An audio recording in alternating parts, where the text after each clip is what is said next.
The Sports Bar with Danger and Battaglia. Even though the combine is now and you have the draft coming up, you have free agency first, right, guys? And we have to get through that, and it could totally change everything. I remember 2019, we were all going, okay, draft a wide receiver, help your young quarterback. Then they go out and sign John Brown and Cole Beasley. And it's like, okay, wait a minute, wide receiver isn't as important anymore. I think we could be looking at the same kind of situation here. Mike Danger. I'm not necessarily convinced that a wide receiver will be the Bills' pick with their first-round pick. We'll see what kind of holes they have to fill, but defensively, if there's a pass rusher there or a defensive tackle there, that might be too good to pass up. Gene Battaglia. Right now, in 2024, is Terry Pagula the guy that would say, I want this player? 95.7 FM and AM 950 The Fan. Rochester. Well. Back in the Sports Bar, Danger and Battaglia. Glad you're with us for an afternoon of sports talk in the Flower City. We appreciate you listening at 95.7 FM, AM 950. The Fan Rochester sounds its best in the free-to-download Odyssey app, and you can also watch the Sports Bar on YouTube. Our YouTube channel is at The Fan Rochester. Don't forget to like, subscribe, and comment there, and also streaming on Twitch at The Fan Rochester. Fresh from a weekend that was... Well, it was a memorable week. It was a good weekend. Yeah, can we grab some Ethernet cable and just kind of run something and go outside and do the show outside? I'm telling you, I'm a little bit upset. If I have a complaint, it's that this weather is being spoiled on a Monday, early March. I want this weather when we got tournament action. I want this weather when we're broadcasting live. I would have been doing yard work all day yesterday. I did some yesterday. Did you get out there yesterday? No, I went to the track and did a little dad run. So good. All right. That'll work too. Yeah, I got the dad run in. I got the rake out. Started to rake out some of the dead leaves that get caught up in the landscaping, and the unenviable task of picking up after your dog. Oh, Walter. Yeah, Walter's a good boy. His birthday's tomorrow. Happy birthday to my buddy Walter. It was a long winter in the backyard, and I did the job that nobody wanted to do. See, this is where you as a father... Well, actually, I'm going to step out of bounds here if I tell you how to parent there. But oh no, where are the girls? They've done it when I've asked them to. All right. This job is a little bit more of a heavy lift. If it's like a week's worth, it's one thing. Like, hey, backyard hasn't been cleaned up in a couple days. Get back there if you don't mind. They'll do that. But when it's, hey, backyard hasn't been picked up in 4 months, yeah, that falls on my shoulders. That's on me. So I got that done, and yesterday, I know it wasn't like today. Today is unbelievable, but even yesterday was like, oh, it just feels good to be outside, just sitting outside, drinking some coffee, just taking it all in and knowing. I knock on wood. I don't want to jinx anything. I think we made it, man. This was a pretty... Oh, dude. No. You got to stop. I just knocked on wood. Doesn't that mean it's okay? No. You should know better. What what's coming? Are we gonna get a snowstorm, lake effect? We'll get something. 10, 15, 20 inches of snow.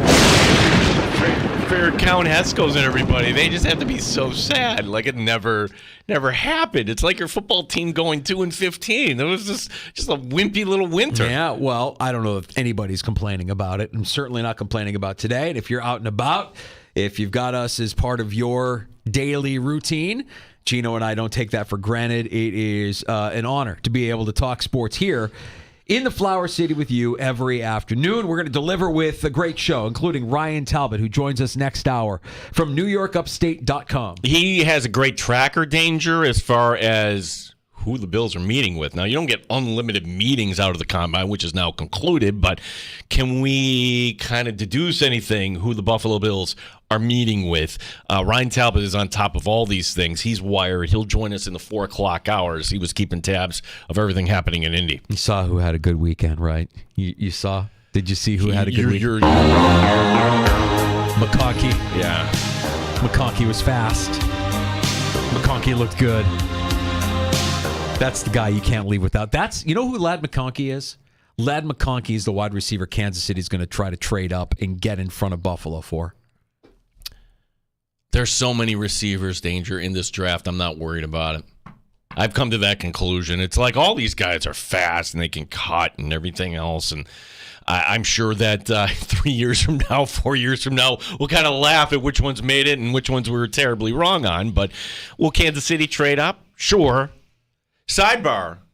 Actually, I think today's news in the NFL is actually pretty good. The idea that Mike Evans is staying in Tampa Bay. Now, for an established receiver, dare I say future Hall of Famer Mike Evans. Mike Evans, so underappreciated. Mike Evans, every year, pencil in 1,000 yards. Yeah. Whether he has a crap quarterback or Tom Brady or somebody in between, approaching in between like Baker Mayfield, he's not slowing down. The fact that he did not hit free agency, I credit him for sticking it out there in Tampa. And actually, I was actually kind of worried, like, oh, you put him in that Kansas City offense opposite Rashee Rice with Travis Kelce, and we might as well just hand the Chiefs the damn trophy already. Yeah, so it is a new 2-year deal worth $52 million, $35 million guaranteed for Mike Evans, who is a future Hall of Famer. He's got the Super Bowl win there with the Bucs. He's played his entire career in Tampa, and he will go into Canton as a Buccaneer with this new 2-year deal here, ensuring that he sticks around. And now the Bucs can set their sights on securing Baker Mayfield, if that's what their intention is, and they can certainly get first crack at that here before free agency gets underway and legal tampering a week from today, actually. This is already going on, right? Yeah. Yeah, like the idea by legal tampering, a refresher how this works. Free agency in the NFL, things can't get announced until next Wednesday, but the legal tampering period, you'll have announcements next Monday, Danger. We've made it, buddy. We will start to hear, like, you have to be under the cap, mind you, by next Wednesday. But before that, beginning on Monday, we're going to get all these little tidbits of so-and-so signed here and this player resigned there. So it's going to be first a little steady stream, then an avalanche of news from the NFL coming up next Monday. And speaking of future Hall of Famers, too, Gino, Jason Kelce earlier today announcing his retirement. 13 seasons, all with the Eagles. 6-time first-team All-Pro, 7-time Pro Bowler, future Hall of Famer.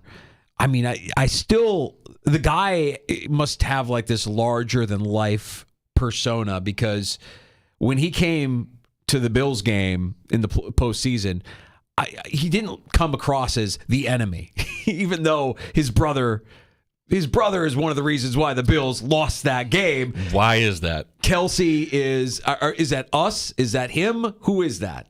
It's him, first of all, drinking out of the bowling ball and doing all those things. Yeah, that's all good. Yeah, that's all good. And then, hey, you want to be one of us? Yeah, I guess we're kind of gullible in that regard. Like, hey, we love you, Rochester. Oh, we're going to love you back. Buffalo's the same way, right? Are we that? Yeah. Insecure. We are. Yeah. Yeah.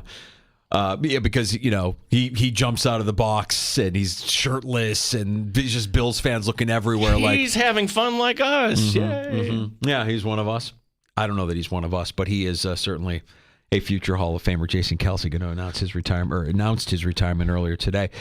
Joining us later this hour in about 15, 20 minutes or so, Dan Fates from 13 Wham Sports and BuffaloPlus.com will stop by and we'll get his take on the NFL Scouting Combine. Yeah, he was in Indianapolis with Mike Catalana, so he had a chance to talk to, he talked to Sims, he talked to all these experts, and, when you're kind of getting opinions outside of our own circle, that's always a good thing, trying to figure that out. So we'll talk to Dan Fates.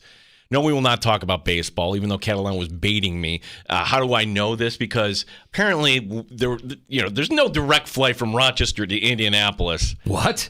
No. Oh. No, I was thinking maybe you would go through Chicago, right? Okay. But then you're overshooting it a little bit. Maybe Detroit?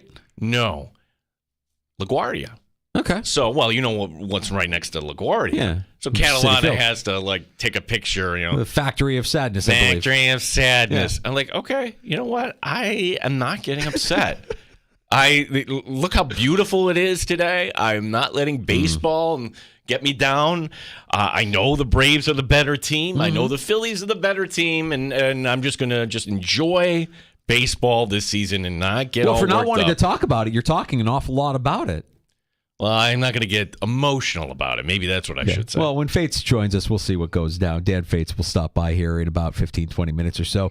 You can pull up a stool and join us as well at 866-4326, 585-866 for FAN. So we've got the combine in our rearview mirror now. We look ahead to free agency, the legal tampering period, which gets underway, as I mentioned, a week from today, and maybe a little bit of optimism if you're a Bills fan that you may be able to retain some of your own. Yeah, I think this is always an interesting thing when we look at the listing from Mike Clay. I think Mike Clay does some good work, and he has, like you're drafting this like a fantasy team, your cheat sheet. Well, what if you did a cheat sheet for all the free agents? It's kind of cool, right? And just breaking it down by position. So when you're looking at edge rusher, and this is the part, one of the positions that I think we're kind of bracing for, right? The Bills last year without Von Miller really doing anything, and now you have unrestricted free agents, one being defensive tackle, Daquan Jones. But when you're looking at the edge rusher position, okay, where do you think A.J. Epineza ranks right now? Would it be top 10? Not exactly. 1, 2, 3, 4, 5, 6, 7, 8, 9, 10, 11, 12, 13, 14, He's 15, mid-pack. 16, 17. He's 18th. Yeah. I look at that, and then right past A.J. Epineza, 19, 20, way down about 25 or so is Leonard Floyd. Mm-hmm. Well, again, this is just one man's metric, Danger, but day one free agency, are you having like the 18th ranked edge rusher and the 25th ranked edge rusher in free agency going off the board to big money and losing out of Buffalo? Heck, I look at Leonard Floyd last year, and the reason the Bills got him in the first place was it was June and he was still out there. So I take this as actually a good sign, because if you talk to Bills fans and people, you recognize the talent that Epineza has, but he's not going to be one of these transformational free agents that if your team signs him, then all of a sudden you're going to have one of the top 5 pass rush. He is a depth piece right now, Danger, on this Bills defensive line, a very important depth piece. And when I see this, I'm thinking, yeah, maybe there's a really good chance the Buffalo Bills will get A.J. Epineza back. Yeah, the flip side of that coin is you look at a guy like Gabe Davis, and he's listed as a top 5 free agent and wide receiver. Gabe Davis, as we've been discussing, probably not somebody that's going to be coming back to Buffalo because he's going to be able to get more on the free agent market. But if you're Epineza, and even if you're Leonard Floyd, you have to kind of wonder, what kind of money am I going to get out there, and is there an opportunity for the Bills to re-sign these guys? So if you're the Bills, you can extend offers to your outgoing free agents at any time. You could do that now. You maybe have already done that now, and these guys can just wait and see what comes in terms of offers from other teams as free agency gets underway next week. But if you're Leonard Floyd, you've been through this song and dance. You probably know that it's going to be either whatever Buffalo offers you or wait it out. Wait it out, and then maybe I'll go somewhere else where I can chase a ring. And maybe that's how he came here in the first place. You mentioned Gabe Davis. Well, cross Mike Evans off the list. He was the second-ranked free agent wide receiver to be. He's no longer going to be a free agent. These are the names listed ahead of Gabe Davis. I'll ask you the question, Danger. Do any of these guys excite you? You have Michael Pittman in Indianapolis, Calvin Ridley in Jacksonville, Marquise Brown in Arizona. That's it. That's the list ahead of Gabe Davis. To me, Pittman is good, and I would think the Colts are going to do everything they can to make sure he doesn't hit free agency. Calvin Ridley, I'm sorry. There's too many questions surrounding Calvin Ridley. Marquise Brown, I'm not sure really what you're getting there. And then the guy right behind Gabe Davis, this gives you an idea how weak this class is. Michael Thomas would have been really good in the year 2019. Yeah. What has he done now? Tyler Boyd, Curtis Samuel, OBJ, DJ Chark. There's just a lot of not even average, just below average free agent wide receivers on it. There's one that I know we've talked to a bunch of Bills insiders who they've kind of said, if that's a guy you could get, that would be good. And that's Kendrick Bourne. What we're hearing is a report out of New England is that Kendrick Bourne has actually been offered a new deal by New England. And again, as a pending free agent, you don't have to sign with your new team. You can wait and know that offer is there unless the team says that offer is going to be gone before free agency hits. But Kendrick Bourne, coming off that torn ACL, reportedly does have an offer that he's sitting on from New England for them to be able to retain him, much like the Bucs did today with Mike Evans. Trent Sherfield is going to be a free agent. I want to take a guess where he is listed amongst all the free agents. Now we can cross Mike Evans off the board. He can't be in the top 25. No chance. Top 30? I'm not going to say top 30, no. How about 43rd? If he's back, you don't even offer him a signing bonus. It's just basically, okay, hey, you make the team, this would be your salary. Yeah. Great. Because you're talking, when you get to that point, he's only ahead of Randall Cobb, Jamison Crowder, who was here for a cup of coffee, the one camp before he got hurt. These guys bounce around. And in a draft that is going to be so rich in talent, we think, at the wide receiver position, the more we read about this, and could the Bills get a receiver in the first round, if not in the second round? There are many receivers here, Danger, that would excite me to say that's going to be the 1B to Stephon Diggs' 1A, like right now. Hey, I tell you, a guy that is a pending free agent that I hope they do retain, just because when he's been on the field, he's been impactful, and he's listed far down this list of free agent guards. That's offensive lineman David Edwards, somebody that might be able to fly under the radar. The Bills could maybe secure once again to kind of keep on that offense, just as a depth piece, but also as that guy you bring in for 3 tight end personnel sets that you were running frequently there throughout the course of this last season. And while we're talking about the Bills at running back, it's been reported that Nyheim Hines will be released here at some point this week. He didn't play at all last season. We don't have to revisit that. He's suing everybody. 9 times. Jet skiing accident, torn ACL. By releasing him, the Bills will save $4.66 million against the cap. Yeah, you can't sue the Bills. That's under the CBA. That was non-football injury, but he can sue the guy who drove that. Right. It's a cautionary tale, Danger. Like, every year when it gets to the summer, hey, don't be Jason Pierre-Paul. Okay, like, yeah, you're going to play with fireworks there and blow your hand off. That's a you problem. To a much lesser degree, but if you're getting on a jet ski, Danger, I mean, it's like you have to know there's got to be some risk involved flying around on those things.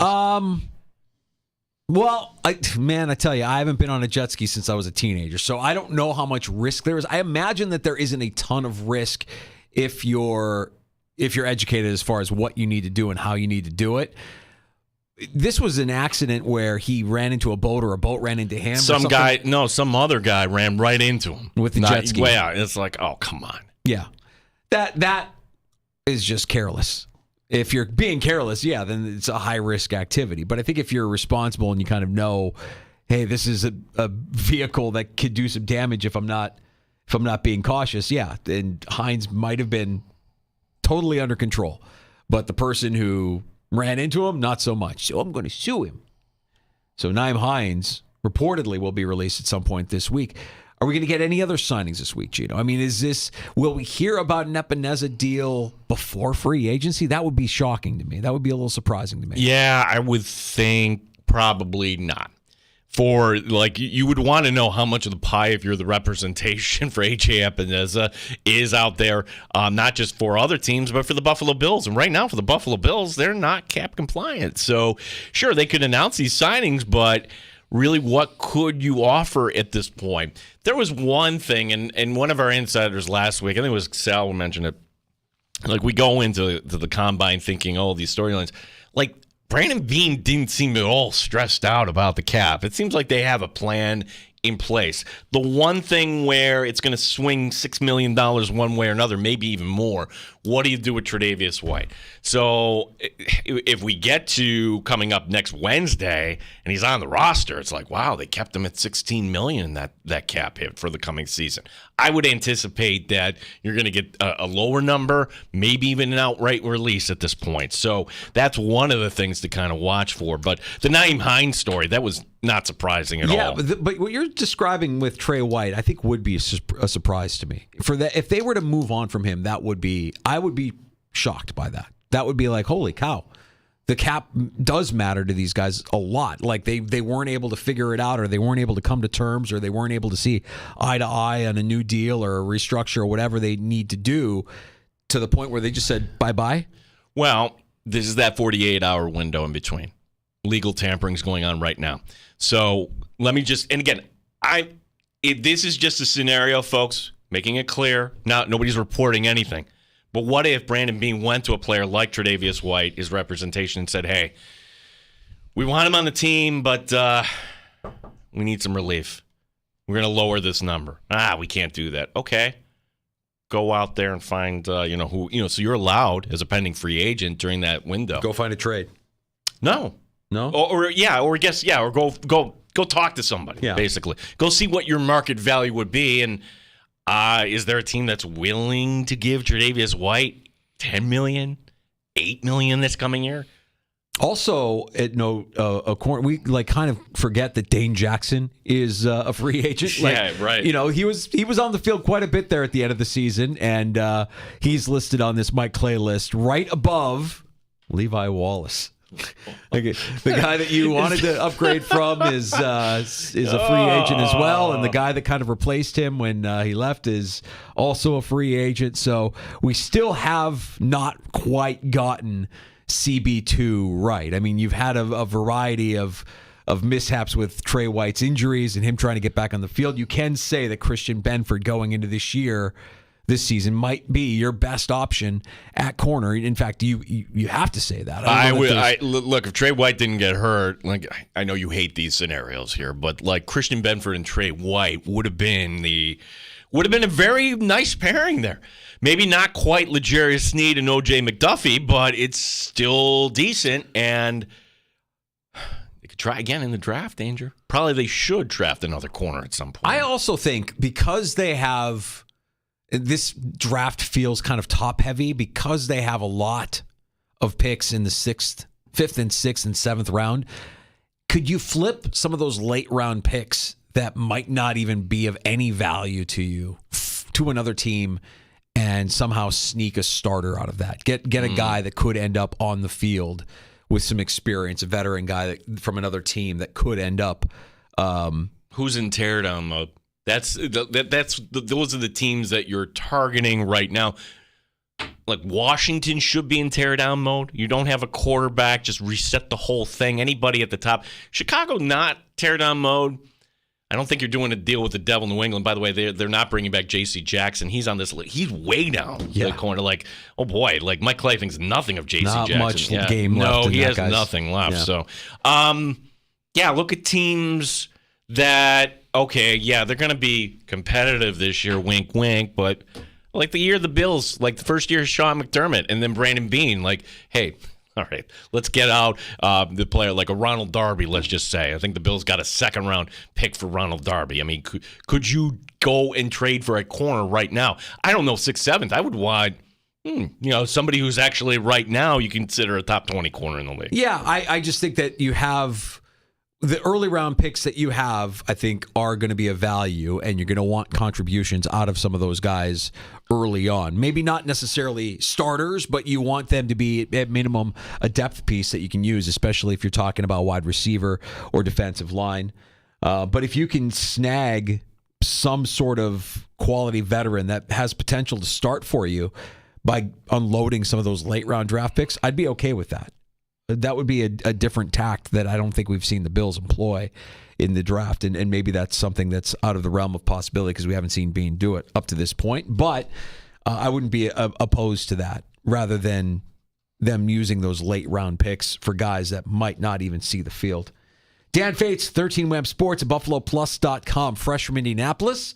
We'll get his take on the NFL Scouting Combine. We'll talk some more Buffalo Bills off-season storylines, and we have time for your calls at 866-4FAN, 585-866-4326.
Update. ESPN's Adam Schefter to the first report. The Bills will release running back Naeem Hines. The move would free up $4.6 million in cap space. We'll talk some Buffalo Bills and review the Combine coming up next. 13 Wham and Buffalo Plus's Dan Fates joining us here in the Sports Bar. NFL free agency officially beginning on the 13th. However, today, one team re-signing their own wide receiver Mike Evans stays put in Tampa Bay. Legal tampering in the NFL begins next Monday. Jason Kelce, the center in Philadelphia, officially announcing his retirement. Buffalo Sabres allowed 4 third-period goals and lost to Winnipeg Sunday night. Toronto next up on Wednesday. The Amerks have their one and only Friday, Saturday, Sunday stretch coming up this weekend. Gene Battaglin, the sports leader, 95.7 FM and AM 950, The Fan, Rochester.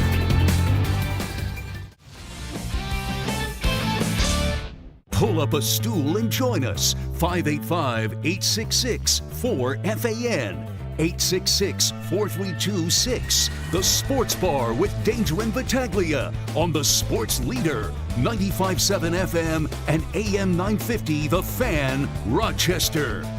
So with a defensive coordinator now on staff in name, which was something you didn't have last year, is Coach Babbage calling the plays this season? Well, we're going to see. Okay. Still to be determined. It's still to be determined, Okay. Correct. Yeah, we're going to go through that, and there's a lot of days and steps between now and then, and, Gotcha. and so we'll make that decision when we have to. Bills head coach Sean McDermott last week from the NFL Scouting Combine on One Bills Live, talking about who'll be calling those defensive plays. It was one of the questions we had going into last week. Some questions got answered. Some questions are still lingering. To help us sort through some of these off-season storylines with the Buffalo Bills, we welcome in from 13 Wham Sports and BuffaloPlus.com, Dan Fates, back from Indianapolis. Dan, we know this wasn't your first time at the Combine. What'd you learn this time that made this year's version of it a little bit different, a little bit more special? Thanks for having me on, guys. Yes, third straight year to the Combine, and what I learned is that St. Elmo Steakhouse is still the most elite steakhouse in Indianapolis. Really?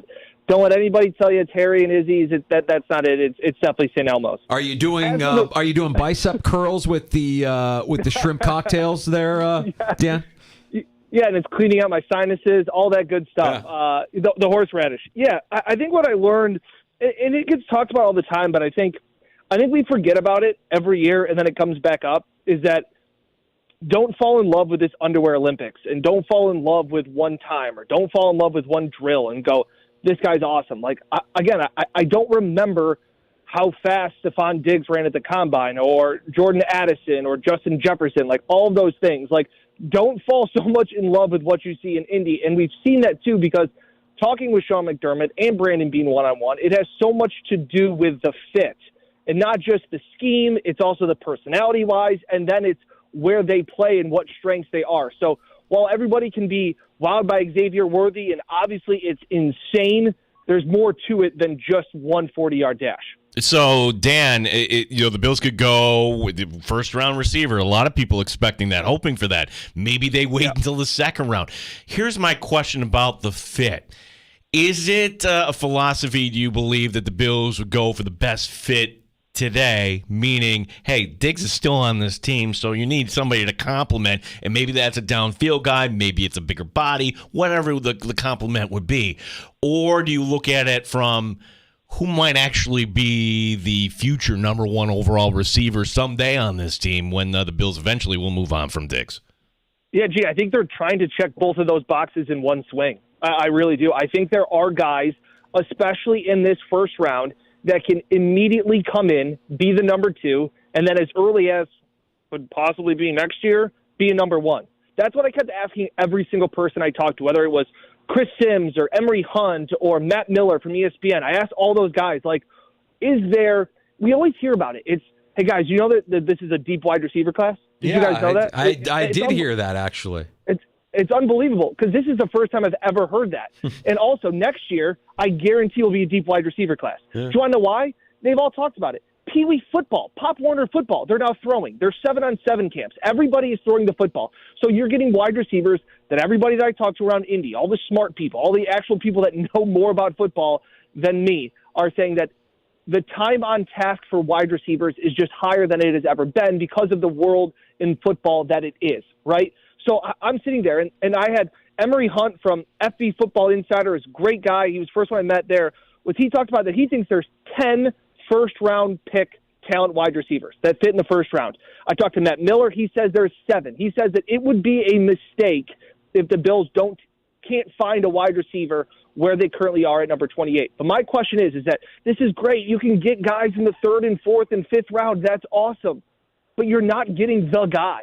Like, the Bills need a guy. They need a dude. Like, they don't need, well, as much as I like Khalil Shakir and for as good as Gabe Davis was as a 4th-round pick, you need a dude. You need a Jamar Chase. You need a guy that can strike fear in opposing defensive coordinators. So I think you're looking at a guy right away that can get plugged in and be a number 2 alongside Stephon Diggs, take some of that burden away from him. And then with whatever Stephon Diggs and what happens with his contract next year or his play or things like that you feel comfortable going, hey, we got this guy to be a true number 1 coming up. All right, so who do you think is there for the Bills if they remain at 28? I mean, you mentioned Matt Miller said there's 7 guys that could be first-round guys, which means there's a likelihood that at 28, there will be one of those guys available to the Bills in the first round. Do you have a sense of what it is they might be looking for? I mean, I've got my guy that I've proclaimed there's one guy that if I'm Brandon Beane, I'm not leaving Detroit without. Do you have a similar sense of who that might be for the Bills?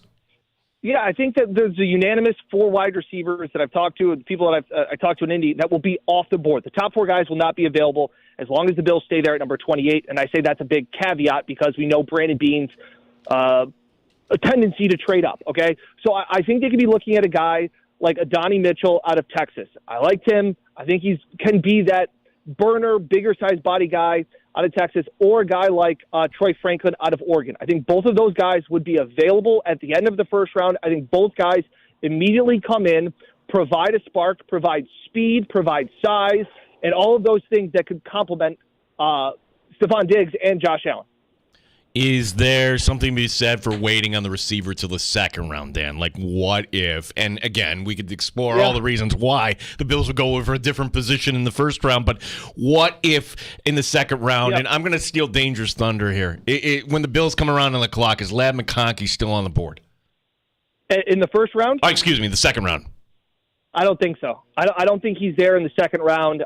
He also tested really well, and that's, again, then you see what guys test, and then go back and watch the film because they can tell 2 different stories. So you want to see which ones match up.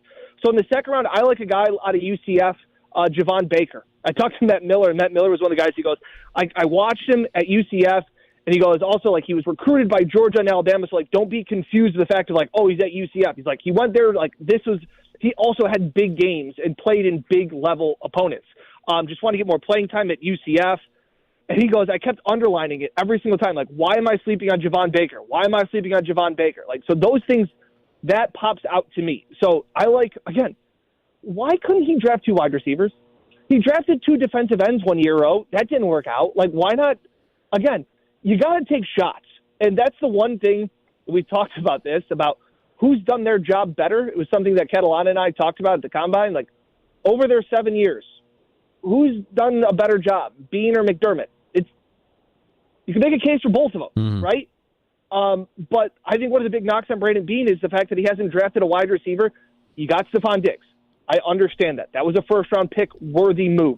But you haven't drafted a wide receiver ahead of the 4th round. So I think that all of those things have to factor into moving up and getting your guy. I don't want to wait to the second round to find a guy. I want to get one of the top 7 guys if I'm a Bills fan. All right, so let me go back to McConkey because Gene's right. That's my guy. He's the object of my affection. He's the guy that if I'm Brandon Beane, I'm not leaving Detroit without Ladd McConkey.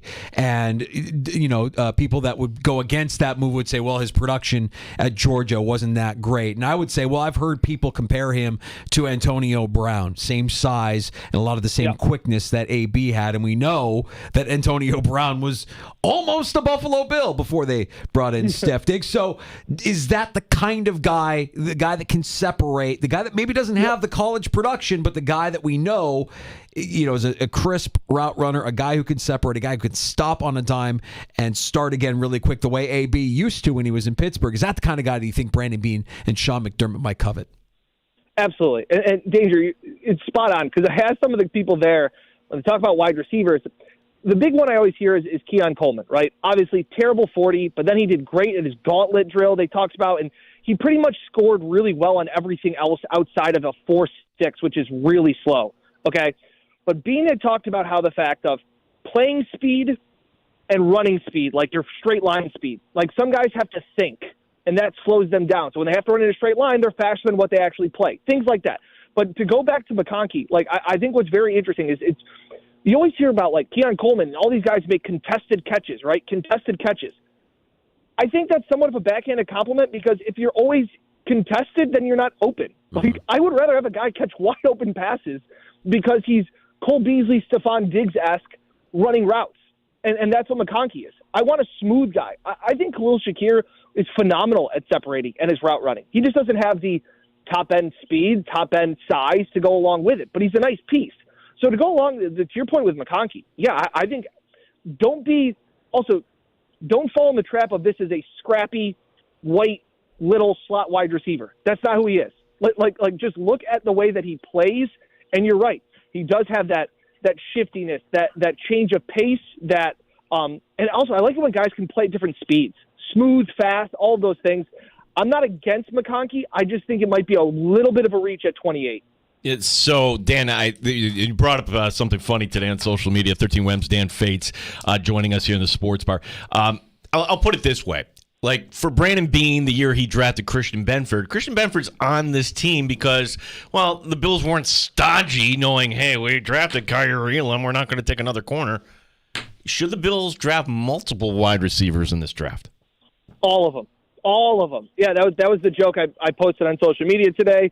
On Twitter was just the fact of like maybe he drafts 3 or 4. I don't know. If there's one big hole, and I get it, I'm not also completely stupid. I understand they have addresses to need. They need to address their secondary, their safety position. They have to address defensive tackle. Those things also have to be addressed through this draft. But you got 10 picks, and if I was him, I'd take at least 3 shots at finding 2 starting wide receivers. You just don't know what you're going to have. And again, if I'm taking a shot on somebody in the 3rd, 4th round, that maybe is going to be better to me than what Trent Sherfield's production got him this year in the free agent market. And you're going to have to hit on some of these draft picks. The salary cap is what it is. And again, we always joke around about that. But what helps you with the salary cap is drafting well. And unfortunately, at some positions, Brandon Beane has kind of swung out on that. And that's caused them to be in the cap situation that they are in. So, yeah, I joked around about a couple guys that Emery Hunt threw at me was a guy named Jalen Coker out of Holy Cross. Yes, Holy Cross. He said he was really good. And then there's another guy. Do you know that West Florida has a football team? They're the Argonauts, and there's a guy named John Giles that he's very high on. So those are guys that, again, I'm just throwing names out to you. I'm not trying to sit here and break down everything and say, oh, this guy's a great route runner, this guy does that. But I'm just saying, throwing names out, to listeners of saying, hey, this guy might be interesting. Dan, so much is being made of how many draft picks the Bills have. They have 10, but 4 of those picks occur in round 6 or round 7. They've got 3 in round 6. They've got 1 in round 7. Would you be opposed to Brandon Beane maybe flipping some of those picks for a veteran that they could actually get on the field quicker than they could potentially a 6th rounder that they would have to develop and hope that they find lightning in a bottle? Yeah, or move up to somewhere in the 3rd round, another wide receiver that I think a guy that you talked about fitting the scheme, vertical threat, intermediate threat, short, at the line of scrimmage. The game's changing so much because, and this is just another guy I'll throw at you, Jermaine Burton out of Alabama. He's another guy to me that is interesting because I saw him win at the line of scrimmage. I saw him win in intermediate routes when he played, and I saw him, Alabama's line isn't great, but he can also get deep. So that's another thing, too, where Sean McDermott talked about, it's so hard to just run over top of safeties nowadays because they're playing so back, and they want you to dink and dunk your way down the field. But you also sometimes have to catch a 5-yard pass and turn it into a 75-yard touchdown. And so those are some of the guys. So I would be stunned, to answer your question, that was a roundabout way, stunned if Brandon Beane made 10 selections in Detroit. I think that he moves up either in rounds 3 to 4, or like you said, try to get a veteran that you could use when maybe it's a veteran safety for insurance. Maybe it's somebody like that. But I would be stunned if Beane made 10 picks. Yeah, Dan Fate's our guest here. Dan, this is true every year that when we're trying to determine what the Bills should do in the first round, we got to get to free agency first. And when I look at the Bills' defensive line, hey, if you bring back an Epineza and a Daquan Jones, maybe you don't have to worry about that. But your thoughts, because a lot of people's heads will explode if the Buffalo Bills go defensive line once again in the first round. Or is that actually the prudent thing to do here? Yeah, it's tough. I would like to bring back Epineza more than anything, and that's crazy because I thought he could have been a guy that should have been traded after the training camp that I didn't think was anything special at Fisher this past year. But now I look at him, where the Bills are with the cap. It is draft, develop, re-sign. That's the MO. I think they'd like to keep him around if they can get him at a reasonable price, and I don't think he's going to demand major money in free agency. Daquan's interesting because of his age. Does he want to go somewhere else? Leonard Floyd's another guy that I think are going to chase some money. They got to add somewhere, and if it's a defensive tackle, guys, it has to be. I don't know. It's got to be somebody really, really high. It would have to be a wow pick, a Byron Murphy out of Texas. I don't think my boy Tavondre Sweat is worthy of a pick at 28 at 300 and a slim 366. Mm-hmm. But it's going to have to be it would have to be a game changer for them to use the first pick. But we've been surprised before, and we know their propensity to draft defensive line early in drafts. Will there be any steam behind addressing safety in the draft? Because that's going to be another need, assuming that... Have to. Yeah, I mean, you're going to have to deal with the loss of Micah Hyde.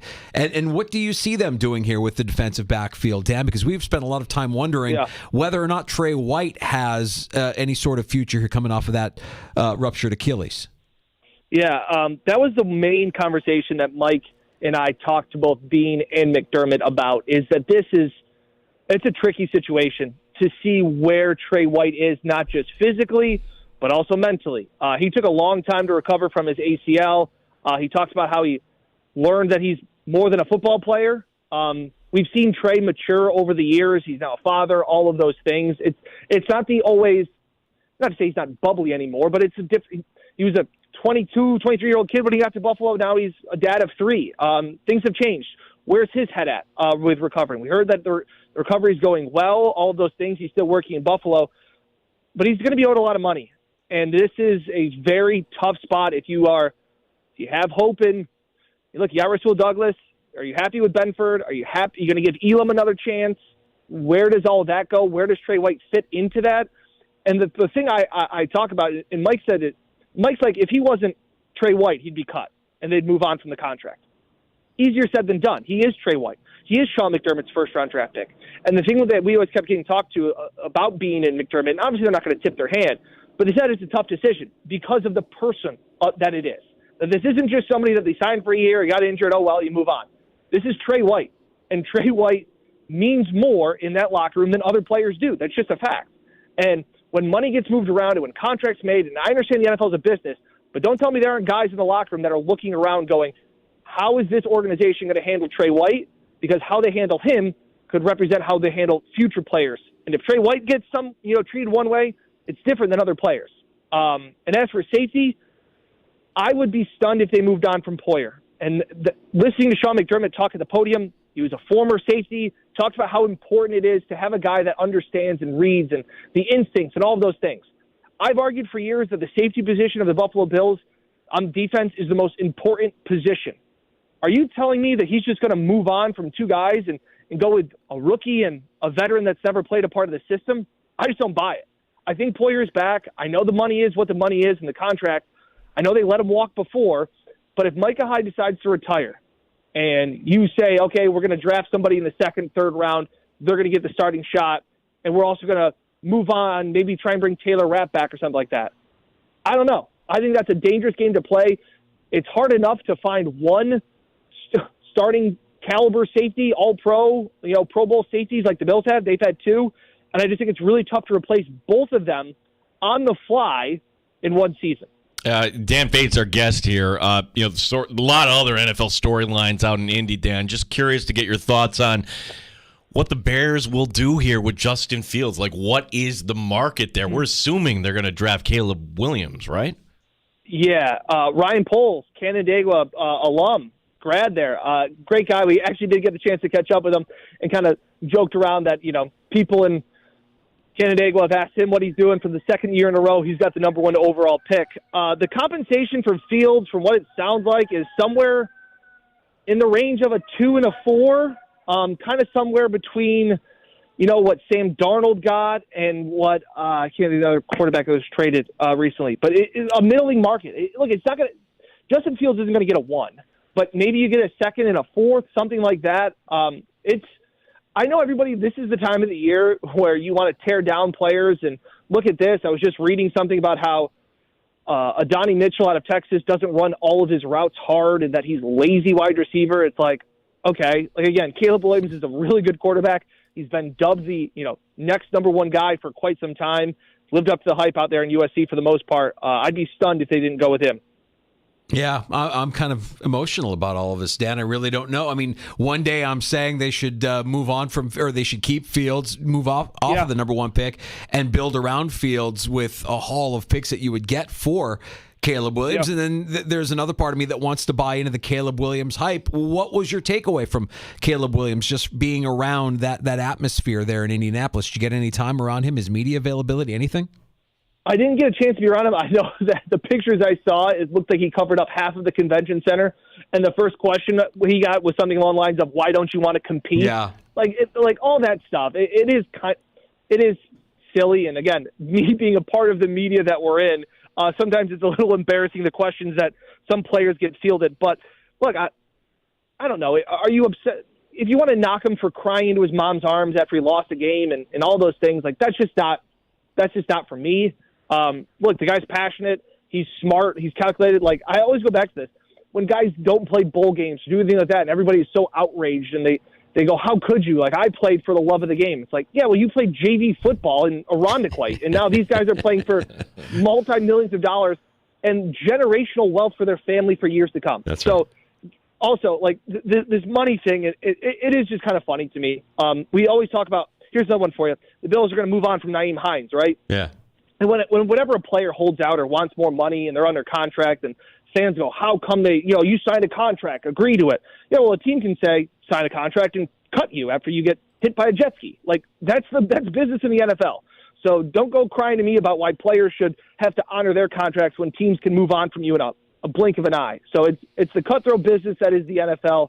But it'll be interesting to see what the Bears do. I like Ryan Poles. I like what they're kind of building there. Honestly, Danger. So I think there is some hope. But you know what? Either way, it just seems like it could be a bad scenario looking back going, you should have done the other thing that you did. Yeah, I mean, if there's one constant in this equation, it's that the Bears screw up quarterbacks. So I'm not gonna hold my breath. Whatever happens, I'll be excited, I suppose. Dan, what do you got going on this week here as we get ready for legal tampering coming up a week from today, free agency, and we know you and Mike and Jenna probably got some great content that you're ready to churn out there at Buffalo Plus. Yeah, we're just about to hop in the podcast studio, record a podcast about Hines and Mike Evans re-signing back with the Bucs. Also, all of our stuff from all of the Combine week. I sat down with Chris Sims, Emery Hunt, Matt Miller. Mike had Bean and McDermott one-on-one. All of that content is up there. We just passed 30,000 subscribers. So really cool moment there. And tons more as always. Obviously, it's like we're at the Combine, then it's free agency, then it's the draft. Comes by quick. No NFL offseason. No. I'm assuming you were on the flight with Catalana. Do you know he did this? Don't bring it up. No, I just so Dan knows. Connection at LaGuardia, and it's a picture. We have a beautiful view of the Factory of Sadness. Dan, I just want you to know I'm a new man. You're not too old to change. I'm not emotionally invested as much now. I still love my team, but I'm not going to get hooked anymore. I'm just going to be even keel about this baseball season. Gene, you know that as soon as we stepped out, she was like, "Oh, I got to text this to Gene. I got to text this to Gene." And he goes, "He's a new man. He's going to be changed." And I go, "Wait till they sweep the Braves in like April, and he's going to be like, hey, we're back, baby. We're back." I can't wait. I don't know what I think about this new version of Gene Battaglia heading into the baseball season, Dan, but one thing I am looking forward to is how you and Mike and all of us kind of follow along. Yeah, this is also what Mike texted me, Dan. A wave of delusion will overtake you in 2 months. It will be glorious. That's my boss. That's my boss. Enjoy the rest of your week, Dan, man. Appreciate the time as always. You're the best, guys. Take care. Later. Thanks, There's Dan Fates, 13 Web Sports, BuffaloPlus.com. Some really great content that they were kicking out there from Indianapolis. And, maybe a text or two to Gino and I, just, while connecting flights. The factory of sadness. Can you imagine that scenario where you're watching draft night? The Buffalo Bills have traded up. Whoa, what receiver are we getting? Defensive tackle. If it's a game wrecker, Yeah. if it's a compliment to Ed Oliver, if it's something that Sean McDermott feels puts them in a better position. I mean, we didn't talk to Dan about Von Miller. Like, Von Miller's not going anywhere. He's going to be on this roster. So you have to kind of eat that and still hope that he has something, anything in 2024. So who are you getting? I mean, if you can bring back an Epinesa or a Daquan Jones, okay, that's a step. I'm not as excited about Jones as I think a lot of people are, just because of the age. I witnessed him just hanging around the facility. He wanted to get back. When he was at the top of his game. We're talking, I'm not talking all beginning pro. of the season. News from the Chiefs, Danger. They have just tagged L'Jarius Sneed. So this is the non-exclusive franchise tag. They also said he could go out and seek a trade, too, if I'm not mistaken. That was from late last week or this weekend. I'm getting my days screwed up. Right. So that's not exactly... You can go talk to people, but ultimately we're still tagging you. So I just bring this up also because, well, they must feel confident that they're going to resign Chris Jones. Yeah, exclusive rights free agent means that they have the ability to counter whatever offer he gets from another team, correct? Yeah, unless that team wants to pay up 2 first-round picks. Right. Okay. Well, that's not great news because nothing would make us happier than seeing L'Jarius Sneed out of the conference, but we'll see how that all shakes out in Kansas City. That's news that I think was starting to trickle out late last week as they try to work through bringing back some of their best players. I'll drink to that next in the sports bar. Some takes on tap. Yeah, just some news over the weekend that I'm going to just point out. I don't think it really was football news, but if you want to talk that way, sure. Also, and I swear to you, this is not shtick, Jim Boeheim said something today, which I think he's retorting something you said on this show. Oh, Danger. yeah? Do you think somebody heard something I said and reported it back to Coach? Well, if he wants balanced Syracuse talk, we talk some Syracuse here. You're not getting in Syracuse anymore. I'm sorry, the radio in Syracuse, they let go of Brent Axe. All right, you're not getting that. So if Boeheim wanted to say, what you're saying is in Syracuse now, it's all pro Syracuse all the time. It's nothing critical. Correct. Brent Axe was very subjective, would criticize when warranted, but also praise when warranted. Now, you said something on the show last week that I said, oh, come on, that's not real. But then I realized your tongue was in the cheek. So, well, you got to also understand, a lot of times I'll say things while we're doing the show. I feel like I black out sometimes. I'll get reminded of things that I say, and I'm like, I don't remember saying that. But this was one of those things where you're going to tell me that I said something. I'm going to be like, did I say that really? Well, I guess I mean it. If I said it, there must be some truth to what I said. All right, I will tell you what Boeheim said, and you can say, oh, no, this wasn't directed at me. There was a couple of stand-up performances at the Combine this weekend. Why you shouldn't get fooled into some of those performances as to why that might make your team better. And, Gino, I might be starting to see the wisdom in Brandon Beane and Sean McDermott's preservation plans for their franchise quarterback that they shared with us quite often at the beginning of last season. We'll get into that, share some takes, and we'll check in with Ryan Talbot from NewYorkUpstate.com, who's got a great tracker right now of all of the players that the Buffalo Bills have met with or did meet with in Indianapolis at the NFL Scouting Combine. We'll recap that with Ryan here in about half an hour or so. Your phone calls are always welcome at 866-4FAN, 585-866-4326. Get buckets with your first bet on FanDuel, America's #1 sportsbook.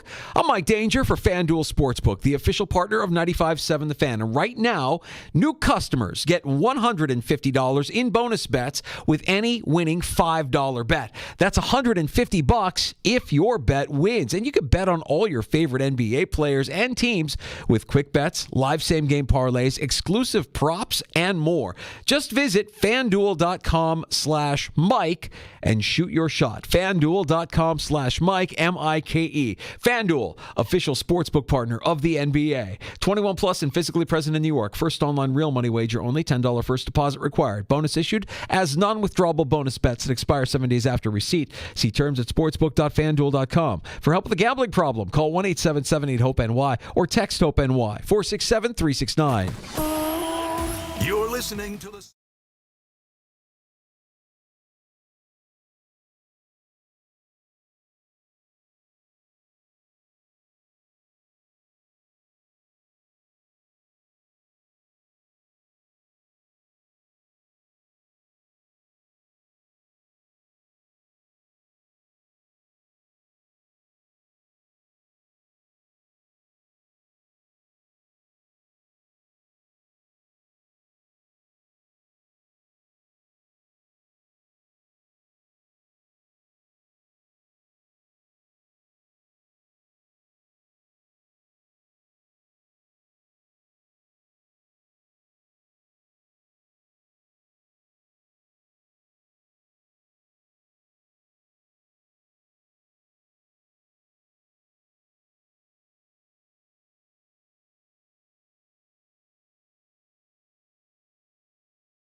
Always live on the free Odyssey app. The Fan Rochester Sports Update. More work for the Buffalo Bills to be cap compliant by next week's deadline. The team will release running back Nyheim Hines, this according to ESPN's Adam Schefter. The move would free up $4.6 million in cap space. We'll talk some Bills later this hour. Ryan Talbot, NewYorkUpstate.com, and the Shout Podcast will be joining us. News from around the league. Mike Evans is staying put in Tampa Bay. It's a 2-year deal. The Chiefs have tagged corner L'Jarius Sneed. It's the non-exclusive category. Jason Kelce officially announcing his retirement from the Philadelphia Eagles and the NFL. The Sabres allow 4 third-period goals and lost to Winnipeg. Toronto is the next opponent Wednesday. That's north of the border. The Amerks with probably their busiest weekend of the season coming up Friday, Saturday, Sunday, as the Amerks, their only stretch like that this year. Gene Battaglia, The Fan, Rochester.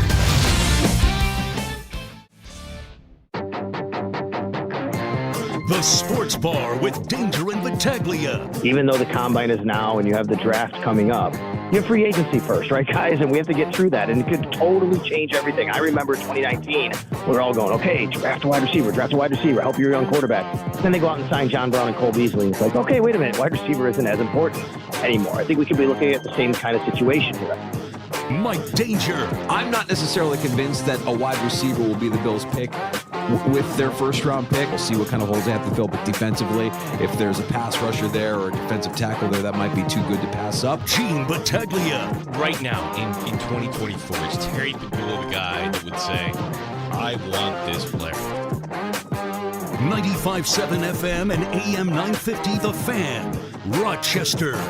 Ryan Talbot, NewYorkUpstate.com. Going to stop by the sports bar here in about 15 minutes. We'll go over his tracker of prospects that the Buffalo Bills spent time with in Indianapolis. We welcome you back into the sports bar. Danger and Battaglia, glad you're with us this afternoon at 95.7 FM, AM 950, or watching the stream on our YouTube channel at The Fan Rochester. We're approaching 30,000 subscriptions, just like Buffalo Plus. We're really right there with them, neck and neck. Give or take minus just a few. And we're pumping out the content. We're there at Indianapolis and talking to the guys like Sims and Bean and McDermott on the regular. That's Fates there. They do a great job, and we appreciate Dan Fates stopping by last hour here, the sports bar, again, at The Fan Rochester on YouTube and on Twitch as well. Gino, we're kind of like getting to some of these headlines from around the NFL. Jason Kelce was just on the screen, emotional today in announcing his retirement. Yeah, it is something that, I don't know, like when this show ends at some point or a career ends at some point, I hope like, okay, that's great. Thank you very much. And here's the next guy or gal. And there we go. Why is it in sports? And I went to Jim Kelly's retirement press conference, and he was having trouble making it through. Of course, Mike Schmidt being the gold standard of crying. Jason Kelce, really one of the toughest guys you'll ever meet in the NFL, and he's having trouble just kind of getting the words out today. Couldn't even wear sleeves to his own retirement announcement. He's getting emotional up there. I think it's just the acknowledgement of life as you know it is over. And let's not think that those tears are tears of sadness. They might be tears of happiness. He knows what's in front of him. He's going to have a long career in media if he chooses. He's certainly a Hall of Famer. And everything that he put into his 13-year career is going to come back to him in a positive way. So I would imagine that those are not really, he's emotional, but probably overcome with those emotions of happiness. I think maybe too, it goes by quick.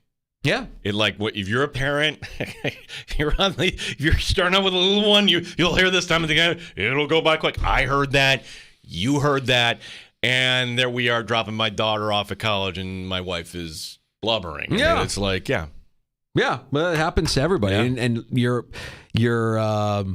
well, look, Jason Kelce doesn't have to apologize for anything. He's had a great career. He is certainly going to be in Canton someday, announcing his retirement. I don't think anybody was surprised by that, just based on how he was acting at the end of the season when the Eagles were eliminated, showing up at the Bills divisional round game. And you don't do that unless you're going to retire. It's like how Fitzpatrick showed up the one time. Like, wait a second, didn't he play in the league last year? Yeah, he did for one quarter, I think it was.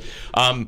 Random thought too, like because Micah Hyde still has to make up his. I hope that if he decides to retire, I'm pretty sure the Bills would do this right. Like give Micah Hyde an afternoon. Like, put him on the podium, let him talk and say, I hope it's just not a penning something on social media and then saying I'm out. I hope I want to believe that, but I also, here's what I think I would like to see with Micah Hyde. Put him on your coaching staff. Add him to your coaching staff. If he's that important, and it sounds like he is, he could be that dude that it wasn't that long ago. I know it wasn't the McDermott era, but Ed Reed was on the coaching staff, right? I mean, who knows the position? It didn't go well, I don't think. But Listen, bring back Micah Hyde as a coach. True story, and he's one of our advertisers. Ed Reed was down to Havana Mo's. Oh, yeah. During camp. Like, he loves his cigars. Like, yeah. Can you imagine going in there like, wait, you're Ed Reed. Yeah, come on up here. Got a Hall of Famer puffing on a cigar on East Avenue. I like that. We got Ryan Talbot coming up in a few. Let's get some takes on tap here in the sports bar. It's time for I'll Drink to That. Yeah, weather's great and the combine, and now finally feels like the NFL offseason is ready, and we are just waiting. Next Monday, it is going to be unbelievable when we get to legal tampering and all these stories that we're going to learn about ahead of time. But in the run-up to that, it's like, oh, what are we doing here? And just want to point something out because this was making headlines over the weekend for why I don't know. I'm blowing the whistle on this story, which I'm going to call just a complete manufactured story. You're going to call Stop the Hype? Stop the Hype. Tony, get off it. Yeah, instead of Tony, I'm going to say Florio, get off it. When talking about the proposal to push back the NFL trade deadline, which, okay, now pause. That makes sense to me. Like, the NFL trade deadline right now, if you're still in it, especially now with the expanded playoffs, like, why? You want more activity, push it back. Makes sense, right? Well, somehow, Florio connecting dots, when I don't think there's dots to be connected, asking people off the record if this means we're going to have an 18-game season. Florio, the reaction was basically, yeah, that's coming. It's not even a real quote, mind you, much less a person with a name attached to a real quote. Florio then mentions how this will be something that will be discussed during the next round of CBA negotiations. Yeah, you know what that is? It's in the year 2030. Stop wasting my time. 6 years is not the near future. We're going to get to 18 games, Danger, but my gosh, I can't look ahead 6 years. Yeah, I can. And, I think 18 is not the end result. I think they want 20. I think they're going to get to 20. I think they can get to 20, and I think in that 20-game season, they can get a couple of buys, maybe even a third bye week. I think they expand their season. I think you go deeper rosters.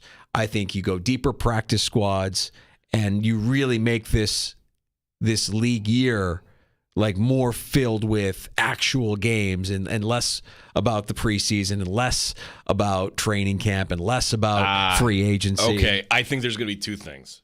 18 games, I'm going to say. But you want more jobs, you want more opportunity, you want more this, that.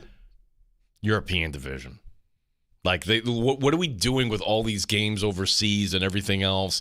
It takes time. It's going to take a generation. Like, when does that conversation happen? The thing that I do think will come before we talk about any of this is the change to the NFL kickoff rule. I think the kickoffs are going to change, and that'll probably happen as soon as this year. If they adopt the old XFL rule, which ironically they're getting away from in the upgraded UFL, the only thing about that is I think it eliminates the possibility of the surprise onside kick that you'd see from time to time. Famously saw it in that Super Bowl with the Saints where they beat the Colts. I'm kind of curious about what that looks like. It encourages more action and encourages more returns, which I guess I'm excited for. And if you can get away with that while keeping the players safe, which is what they always say they want to do, then we'll see that probably as soon as this fall. But Florio talking about what's happening, there's also probably somebody in Florio's ear saying, hey, start beating this drum now. If you start beating this drum now, it will be less shocking when we actually do sit down and start talking about this in the next couple of years. I just think it's 6 years away, and I think we can have this conversation that what would the NFL like to make more money, and how do you do that? Add more games. That's it. But you can't do anything for the next 6 years. What would it take for this now all of a sudden next year, it's too late, but say 2025 to have 18 games? You would have to make significant concessions to the player. The owners are not going to open up the CBA, not now. It'll be worth paying attention to. 6 years is a long time, but it's not as long as we think.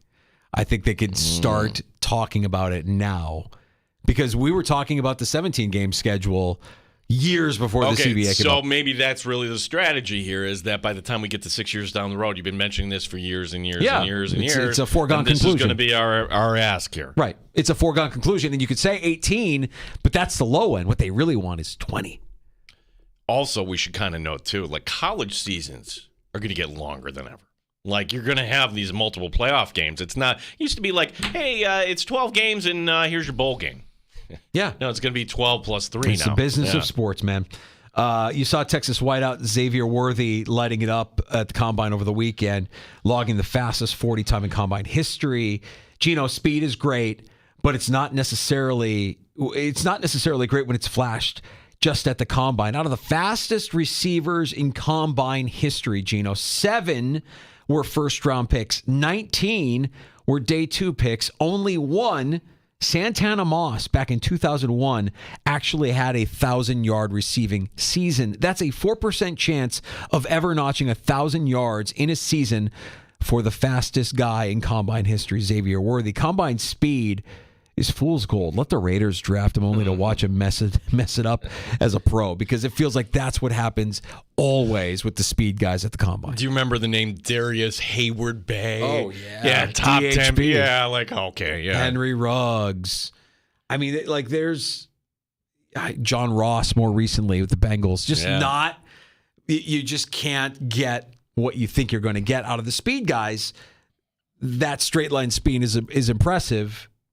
But will it translate to him being productive as a pro? Most cases, no. No, I think that the Combine, you have to understand what it is now. It's just a form of entertainment and getting your appetite wet here for the NFL draft. That's really what this is. Like, NFL personnel people, like, think about it. Like, many head coaches don't even go to this. Like you're there for the interviews and maybe the medicals. And I say maybe because now you have some teams. Eventually, there won't be the top prospect just won't show up. I mean, you had the top wide receiver prospect misses media availability earlier in the week. Like, eventually, you'll have the top prospects just say, "Yeah, no, I'm good. I'm not going to go." What can benefit me out of this? That's nothing. Right. That's right. Danger, does Jim Boeheim secretly listen to the Sportsman? I'm going to say no, but these are my favorite people. Oh, these people drive me crazy. Okay. The people who will listen and then report back what is said under the guise of, hey, I just thought you should know. Hey, he said this. I just thought you should know. Yeah. Instead of like confronting you or I or anybody, like, you're the person that the I just thought you should know person, hero. What a hero. Wow. How brave of you to put that out there. Well, Boeheim doesn't mention who he's going after. Let me lay this out. Yeah. Okay. Today he spoke with Dan Dakich on Outkick. Of course, Dakich has a extensive college basketball background. So the former SU coach says, well, like everybody, he loves Caitlin Clark, right? This is the hot topic, not just in women's basketball and basketball, period. Okay, what she's doing right now. And Boeheim can't believe anyone would say anything negative. Now, we'll play this for you. I don't know if we have the rights, but here we go. Quote, some expert says, well, she hasn't won a championship. If I ever see that guy, I'll just punch him. These people, how do they even get jobs saying stuff like that? There should be certain things that you say that disqualifies you from ever being on radio or TV again. The fact that he put radio first there, Danger, number one. The fact that Syracuse Sports Radio, it sucks right now. It really does. You're not getting any critical analysis whatsoever. Galaxy Communications, they're nothing there just to prop up the school. So we have people coming to us. And what you said, Danger, was, again, I thought it was apparent you had your tongue in your cheek, but you kind of went to the Mike Trout card. Do you remember doing this? Well, I know with Mike Trout, I've always said Mike Trout's not a winner. He might be a great baseball player, fantastic, one of the best ever to play. He's never won anything. He's not a winner. That's what you said. You told me and everybody else last week, Caitlin Clark, go win something. Like, whoa. So, she's doing this with like a roster around her. And a couple of things. One, I'm not an expert. Okay, so if he's lumping me in as an expert, then this is a bad day for experts in college basketball because I am not an expert. Okay, I'm a guy that talks on the radio, and I might know some things, but more than anything, I want to be here to inform and entertain, right? So I would not classify me as an expert in any way, shape, or form. Two, I love what Caitlin Clark is doing. I think it's remarkable. It's fantastic. It's good for the sport. It's good for just sports in general. I have 2 daughters. I would love for them to watch what Caitlin Clark does here over the course of her career and be inspired and know that she can do anything she wants to do. But win something. There's a part of the greatness. There's a part of the greatness where you elevate those around you. Where you elevate those around you. Look, right now, would you say? Here's why Jim Boeheim is mad, and why you would be mad, or why anybody would be mad, because there's a little bit of truth to what I'm saying. It might not be entirely true, but it upsets you because you know there's a little bit of truth to me saying that. If you're Iowa and you win the national championship this year, she's the best college. I would say the best. You could argue the best college athlete of all time, any sport, like really that remarkable. But you got to elevate the people around you, and I know that the rest of her team, maybe they're just left kind of like their jaws on the floor, watching this greatness and recognizing that, hey, if we don't do it, Caitlin will pick us up. I don't know that to be true. We'll see how the tournament ends up. One thing is for sure, we're paying attention. That's good. I would say, and I would defend that, say, what Caitlin Clark, if you took her off this team wouldn't be a top 25 team. Maybe they're not even a tournament team. I don't know. I don't want to get over my skis on that. But we get to the NCAA tournament, I think it's likely that because it's such a one-woman team that they're not going to win the national championship. Maybe they get back to the Final Four. They're not even the 1 seed in the Big Ten. No, they're the number right. So they knocked off number 2 Ohio State, and that was really good yesterday for them. And we'll all be tuning in. Let's see what happens at the next level, Danger, because Larry Bird didn't win a championship, and all of a sudden he gets talent around him, and he's winning championships with the Celtics. I thought Boeheim was talking about you. Yeah, I mean, I didn't hear that take from anybody else. That would be humbling, that he thinks I'm an expert. I would appreciate that. I really do appreciate that a Hall of Famer would. But he would come to us. Here's why. He wouldn't listen. He wouldn't listen to us. No, he would hate listen. No, this is not. When he makes his choices, do you think he wants to hear whoa, what Syracuse is doing? They're doing great. The only thing I could imagine is I thought you should know guy maybe tipped him off. First of all, I don't think that he's talking about us.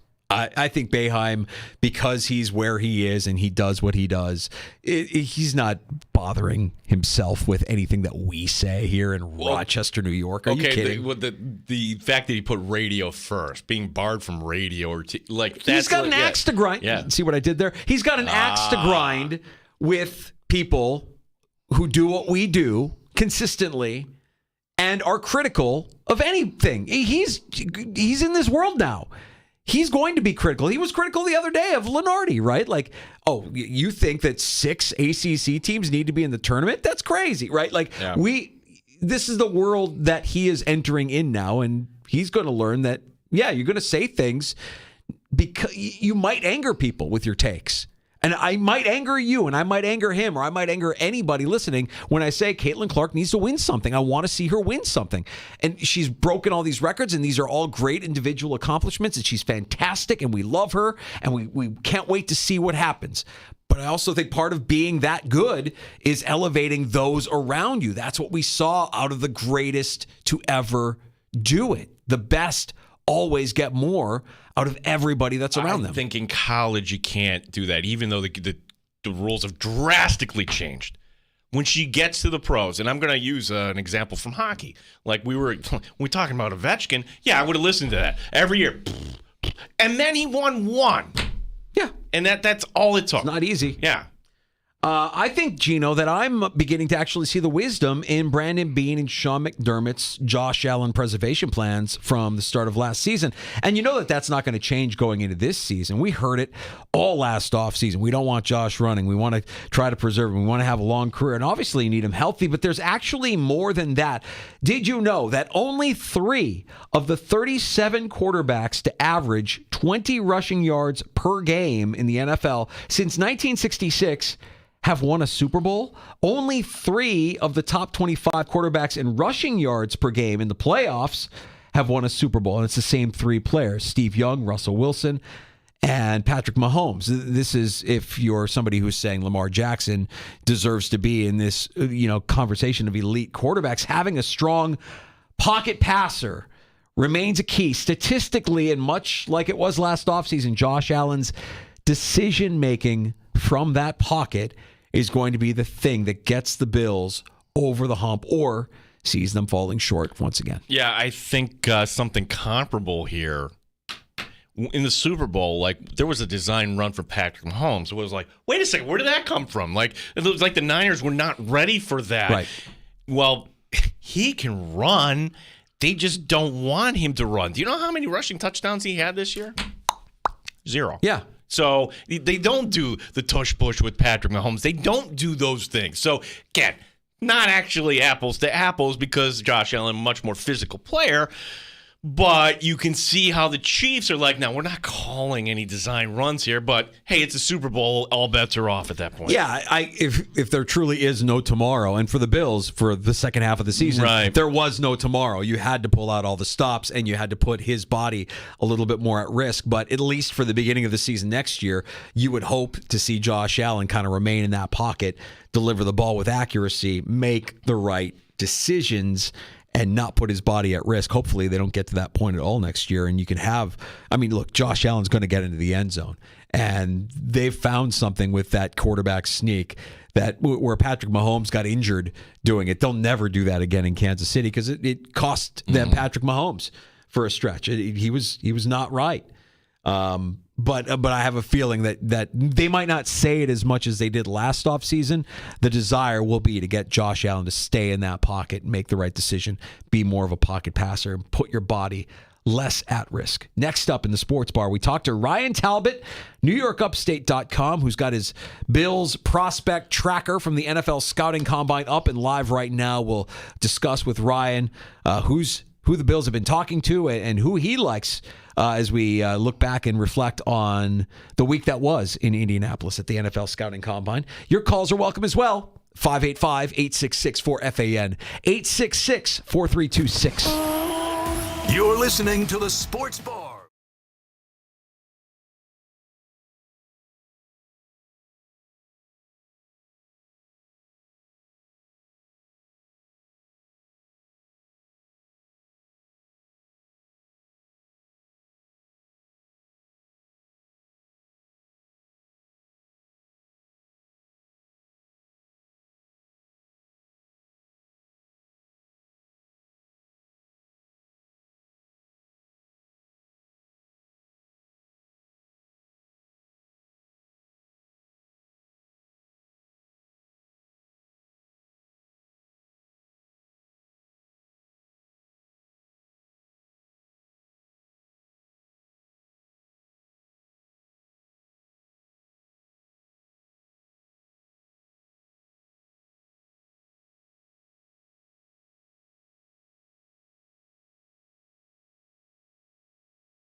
Sports Update. Bills trimming more space against the cap. Adam Schefter reporting the Bills will release Naeem Hines. That would free up about $4.6 million. We'll talk some Buffalo Bills football next. Talk some Combine. Ryan Talbot, NewYorkUpstate.com and the Shout Podcast, our guests coming up. Breaking news, although news not unexpected, the Denver Broncos are moving on from quarterback Russell Wilson. Mike Evans will resign with the Tampa Bay Buccaneers. The Chiefs have tagged corner L'Jarius Sneed. It's the non-exclusive category. Jason Kelsey officially announcing his retirement from the Eagles and the NFL today. The Sabres stumbled last night. 4 third-period goals and lost to Winnipeg. Team up in Toronto coming up on Wednesday. The Amerks have their one and only Friday, Saturday, Sunday stretch coming up. That's this weekend. Gene Battaglia, the sports leader, 95.7 FM and AM 950. The Fan, Rochester. Straight up with no chaser. You're in the Sports Bar with Danger and Battaglia on the Sports Leader, 95.7 FM and AM 950 The Fan, Rochester. All right, let's check in with Ryan Talbot, NewYorkUpstate.com, where right now a tracker, Buffalo Bills tracker, prospect tracker, guys that they met with at the NFL Scouting Combine. Want to dive into this a little bit with you, Ryan. Appreciate you joining us here in the Sports Bar. And no surprise, the Bills took a lot of meetings with wide receiver prospects in Indy. Yeah, a ton of wide receiver prospects leading the way. A lot of round 1, round 2 guys. Troy Franklin, Keon Coleman, Xavier Worthy, Brian Thomas Jr. probably being the highest-ranked receiver that they met with. Donnie Mitchell, and the list goes on. So they're doing their due diligence at a position where, let's face it, they know they're likely going to need a wide receiver 2 this offseason, and they don't have the money in free agency to go after a lot of guys with big money. So the draft is probably their best bet. Ryan, as Mike Clay put out his, it's like a cheat sheet for free agency. Looking at it reads like a fantasy football cheat sheet. And now that you cross Mike Evans off the board, he signs in Tampa Bay. Clay has ranked as the 4th best wide receiver in free agency is actually Gabe Davis. It's not looking too good for Gabe Davis to come back to Buffalo, correct? Absolutely correct. He's going to be able to get a decent contract out there on the market. I mean, every year we sit here and we say, wide receiver X, Y, and Z might hit the market, and then they're either tagged. You look at a Michael Pittman, you see the Mike Evans deal that he gets to stay with Tampa Bay, and those top guys go, and all of a sudden it's that next tier of guys who become the top players available, and they're going to get paid handsomely, most likely in free agency. All right, so assuming that wide receiver is going to be a target here as soon as round 1 at the end of April at the draft, Ryan, and knowing that they talked to a lot of these guys, I'm curious as to who might be there. We know that they didn't talk to any of the top guys, knowing that Harrison Jr., Malik Neighbors, Roma Dunze aren't going to really be there for them. They'll be out of range. And we also know that one guy, the guy that's the apple of my eye, by the way, Ladd McConkey, didn't interview with the Bills at the Combine, but he did spend time with them at the Senior Bowl, and that I think is worthy of note as well. Which one of these guys do you think is available to them at 28 if they stay put there? Do you think that any of these guys might be at risk of going before the Bills at 28 if a team like, Kansas City wants to jump the Bills in the draft like they have in the past? Yeah, I think of the guys that they met with, Brian Thomas Jr. will likely be off the board by 28. You're looking at Keon Coleman, Troy Franklin, Xavier Worthy, who obviously put on a show in that 40-yard dash.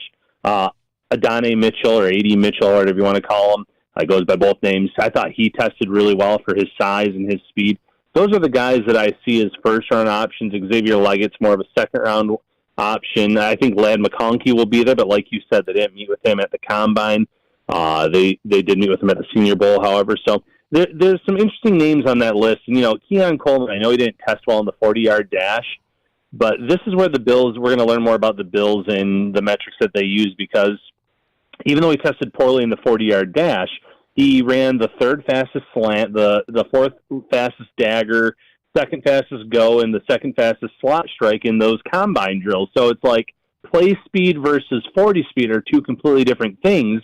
And when it came to the playing speed or the game speed, he thrived at the Combine, where he really struggled at that straight line 40-yard dash. Ryan, just your opinion here, and I don't know the answer to this, but when the Bills are making their first selection at wide receiver, and I don't know if that's in the first round, I don't know if that's in the second round, but whatever it may be, are they selecting someone, in your opinion, that would fit in today, meaning like you have your Steph Diggs as your number one, or do you think it's going to lean a little bit more to this is someone we can actually see developing into a true number one when the day comes when the Bills move on from Steph Diggs, whether that's next year or whenever that might be? Yeah, I think whoever they end up drafting, they're hoping that with 1 year on the field that they can become that, wide receiver number one in 2025. I don't think they are indicating or thinking that they're going to be able to get someone that can come in and be a 1B to Stephon Diggs' 1A at pick 28. Now, if the Bills move up a little bit, and then maybe, a Brian Thomas Jr. could be a 1B, for instance. But I think there's something with some of these players. There's a Jalen McMillan who missed a lot of time at Washington this season that I think is a very talented player that could become and develop into a number one receiver. A.D. Mitchell that I mentioned, he's has some comps to a DK Metcalf in terms of the size, the speed, and that seems like a fit in terms of the weather you're going to experience in Buffalo, the frame that you want, because as fast as like a guy like Xavier Worthy is, you worry about their health and if they can stay healthy over the course of a 17-game season because of their 160, 170-pound frame. So there's so many things that go into this, but also like who do they think could become a wide receiver one, not necessarily this year, but by 2025. I also think it's interesting that before we even get to the draft, you've got free agency and legal tampering that gets underway here a week from today. And what the Bills are able to do with their defensive line, what they're able to do with their secondary here in free agency before we get to the draft could be telling. My question, Ryan, is it out of the realm of possibility that at 28 they don't go receiver, rather they wait and hope that an impact player on the defensive line or in the secondary might be available to them there late in the first round if the receiver that they want isn't quite there yet? So I definitely think that wide receiver in round two is a possibility, but I would say that would mean that the Bills signed Darnell Mooney in free agency, or Curtis Samuel didn't have the market that he expected, and the Bills were able to reunite him, with his former offensive coordinator, Joe Brady. Something like that where they feel good about Diggs and that player, and then they can go in round two and they could go after perhaps a Keon Coleman who could fall into round two. And Xavier Leggett, who spoke very highly of Buffalo, Roman Wilson from Michigan. And then in round one, you're sitting there and you're right. You have some needs on defensive line, for instance. So Byron Murphy of Texas makes a lot of sense at pick 28. Braden Fisk just tested off the charts and he played very well in his career at Florida State. Those are two guys that would upgrade your defensive line immediately. I don't necessarily think there's going to be a safety minus Cooper DeJean, and that's if you see him as a safety. Some teams see him as a corner. He's the only one that I could see going in round one, where I see Kamari Lassiter, Javon Bullard, Cameron Kinchins, more in that day two range, and all three of them have ties to Jamil Adey, Buffalo's new secondary coach, because he coached two of them in Georgia and Kinchins at Miami last year. We're talking to Ryan Talbot, NewYorkUpstate.com, and always little tidbits here when Ryan is doing his tracker as far as who the Buffalo Bills met with in Indianapolis. Remember, you can't meet with anybody. You only get a certain amount. With that being said, Ryan, I didn't think the Bills would meet with running back. I don't think running back is a need here, at least not at the top. So what do you make of the Bills meeting with Audric Estime? And look, just to be clear, like if the Bills see a running back in the 6th or 7th round, there likely is going to be a spot for competition, not knowing what the Bills want to do with Latavius Murray or perhaps anybody else. But your thoughts on the Bills even kind of projecting this image that they might go a little sooner on running back once again? Yeah, Estime is such an intriguing prospect from that short yardage perspective. And, listen, I'm a Notre Dame fan, so if there's one prospect I've watched a lot of, it's Audric Estime. And he's really good in terms of yards after first contact. That's something that the Bills were lacking at running back. Latavius Murray really did slow down late in the year. I thought Ty Johnson did a really good job, but he's not under contract anymore either. He'll be a free agent. Maybe he comes back. But Estime, I really feel like teams are going to view him as more of a short yardage back based on how he tested. And for that reason, he could fall into that day 3 area where maybe the Bills are comfortable taking him with one of their, 10 picks that they have. So he would be appealing there. Frank Gore Jr., good bloodlines, obviously. Dad, a former Bills running back. I could see him, in terms of that day 3 area. And then Braylon Allen, Wisconsin, same thing. They're not going to be targeting guys in day 1 or day 2, but if one of those guys were to fall into day 3, I wouldn't be shocked because they do need someone in those short yardage scenarios. As great as it is having Josh Allen, you don't want to just keep having him hammered up the middle on those QB sneaks, unless it's a 4th and inches. But third down, try to give it to an Estime or Frank Gore Jr., someone that can maybe pick up those short yards and keep moving the chains because you need that complement to James Cook. Yeah, and we were just talking about how Bean and McDermott are going to be hitting the drum once again, a steady drumbeat of we need to keep Josh Allen healthy, and those quarterback sneaks, put him at risk every time they run that tush-push play to the left there. Ryan, you mentioned, and Gino mentioned, late-round draft picks. The Bills have 4 in the 6th and 7th round. This is something we haven't seen Brandon Beane do, but would you be surprised, or does it make sense if the Bills were to somehow package some of their later round draft picks in exchange for a player that could get on the field sooner rather than later, just knowing that not every late round draft pick you have out of these 10 draft picks, you're not going to hit on all of them, but maybe you can hit on a veteran who has some experience in the league already.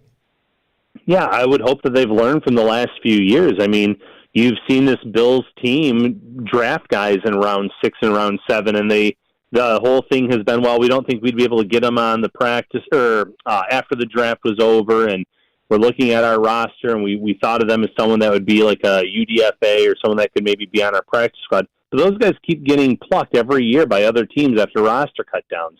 They see who the Bills are selecting late. If they don't make the roster, they're gone. So the Bills have lost a few players over the last 2-3 years that they've drafted on day 3, late on day 3. So I think packaging a pick or two or just sending a pick to another team for a veteran at a position of need makes a lot of sense. I think trading those picks for maybe a later pick in 2025 is something that's going to be in play because, yes, the Bills do have a lot of needs and they have a limited cap space, but how many of those players in round 6 and round 7 can you realistically sit there and say are going to be able to come in and contribute immediately? The Bills haven't had to have that type of hand forced on them yet, where I think a lot of these round 1, round 2, round 3 picks are going to have to be on the field.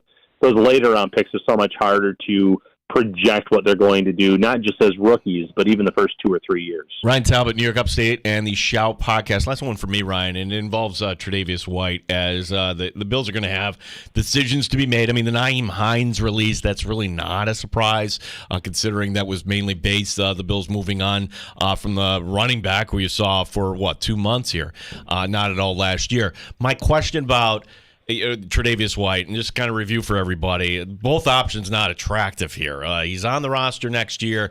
Well, that's $16 million against the cap, and if you do release him, that saves $6, but that's still charging you $10 for a player that wouldn't be on. Is there a middle ground here, Ryan? I would think that maybe Brandon Beane, at least would pick up the phone and ask, or does Tre'Davious White have so much cachet in this organization that you're not doing that? What's your read here on the Sean McDermott's first selection when he got to Buffalo?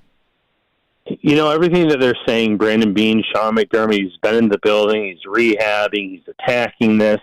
But this is the second lower body injury that he's suffered in recent memory. And, we didn't know when he was going to come back from the last injury. He was out there at training camp at St. John Fisher at times.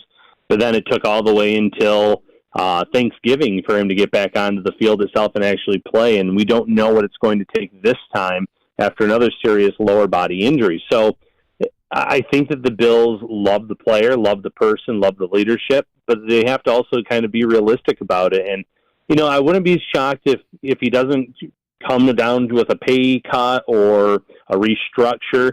Maybe he's a post-June 1st designation, and I know that doesn't do much for the cap in terms of this year, but you always want to have some money around the trade deadline. You always want to have some money in case a player goes down with an injury and you need to add someone else to your roster in season. So, unfortunately, I do think a release is an option when it comes to Trey White, as good as he's been, as much as he means to Sean McDermott, especially, like you said. being Sean's first pick here in Buffalo. You can't necessarily hope for someone to come back when they have the type of contract that Trey White has. Ryan, let me put you on the spot a little bit here before we let you go. Which of these wide receivers, of these prospects, could you say to Brandon Beane, you're not leaving Detroit without X player? And two, do you have some sort of a bold prediction that the Bills could swing here in free agency, a player that you, or a position that you could see the Bills kind of surprising us with?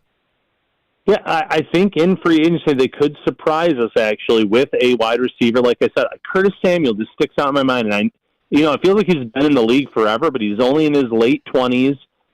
His best season as a pro came with Joe Brady. I know for a fact that they are still very close with one another. They still have a great relationship and contact. They were two of the first people that met after the game was over this year against Washington on the field. Talking with one another, so that relationship is strong. It wouldn't shock me, and he's the type of player that I think would really fit, obviously, in Joe Brady's offense. He's already had success doing that. And then there's also probably going to be a safety that I think maybe sits out there on the market longer than expected, and maybe the Bills can convince them to sign a one-year deal. Kind of like what they did last year with Taylor Rapp. It felt like Taylor Rapp certainly settled when joining with the Bills. As for these wide receivers that they've met with, Brian Thomas Jr. is the one I would bang the drum for. He's the one that I think is the best prospect. I think he's wide receiver 4 in this draft class. But I just don't know if it's realistic to expect him to be there. If I were to pick one, I would go with Adonai Mitchell just because of the size, speed, physicality aspect. I think he's someone that would really fit in well into this scheme in Buffalo. So, Ryan, we know where Matt Perino is this the week. Happiest place on earth. Yeah, so there's no Shout podcast. He's not the one to shout podcasts from the happiest place on earth this week. I would hope not. I've told him not to, but he's set on trying to do one this week. Oh, no. Time to be determined, but I might just ignore his text messages when he does that because he needs to relax and enjoy that time with the family. But if he does, I'll definitely promote it out on social media. Looks like he's having a great time at Disney. Ryan, appreciate your time as always, man. We'll catch up here again, I'm sure, as free agency gets fired up, and certainly before the draft. All right, sounds great, guys. You got it. There he is. Ryan Talbot, NewYorkUpstate.com. Really great job tracking down all of the prospects that met with the Buffalo Bills while in Indianapolis at the NFL Scouting Combine. You can get that work right now when you follow Ryan on X at Ryan Talbot Bills. Jay Binkley, our friend, tweeting this out. The amount of money the AFC West has spent chasing the Chiefs continues to be amazing. It's all about the Chiefs. It's always about the Chiefs. Yeah. Has nothing to do with Russell Wilson being a bad locker room guy or, not getting along with the coach or the coach being an impossible egomaniac that can't work with. Nothing. Oh, hey. Let's Russ, ride. Can we get it again? Let's ride. Again. Broncos. Let's ride. Perfect. Okay. One more time. Broncos country, let's ride. Broncos country, let's ride. Perfect. Not perfect. No, if it was perfect, why'd you make it to another take? Not perfect. Russell Wilson going to be released by the Denver Broncos. Not a surprise. Steeler fans, you ready? I don't think he's the guy. I think I know I keep saying the same thing. Like this, I'm more sure of what the Steelers are going to do than my own team. Like the Steelers have laid the groundwork for so long, for so many years. They're so stubborn. I know exactly what the Steelers are going to do. I don't think he's a fit in Pittsburgh. I don't think so either. No, Minnesota. It would. I think it would excite some Viking fans. I think it would. I think what might be more likely is Kirk Cousins stays in Minnesota. That would be the best thing for Kirk Cousins, I think, is to stay in Minnesota. But I don't think Minnesota is going to give Kirk Cousins the kind of deal he wants. We think that Mayfield's staying in Tampa with today's news. It sounds like it. I mean, if you're the Bucs and if you're a fan of the Bucs, you got to be excited that they were able to retain Mike Evans. That's big. And now you can circle back on Baker Mayfield and try to sign him before he hits the market. I've got it. And this is why the Bears are going to find really difficult time trading here, Justin Fields. If you're Atlanta, would you rather give up, say, a third and a fourth, or just keep those picks and give just Russell Wilson just kind of a bridge quarterback type of contract. How does this work out now with Wilson and all the finance? Well, maybe this is something we could talk about during happy hour. Yeah, I mean, it's not the old rule here, so we can go over the cap. I mean, it's gonna. If you're a Bronco fan, I'm sorry, you're screwed. This is going. It's a painful. It's a painful decision financially for everybody involved. Russ is going to get his guaranteed money from the Broncos this year, regardless of today's news, right?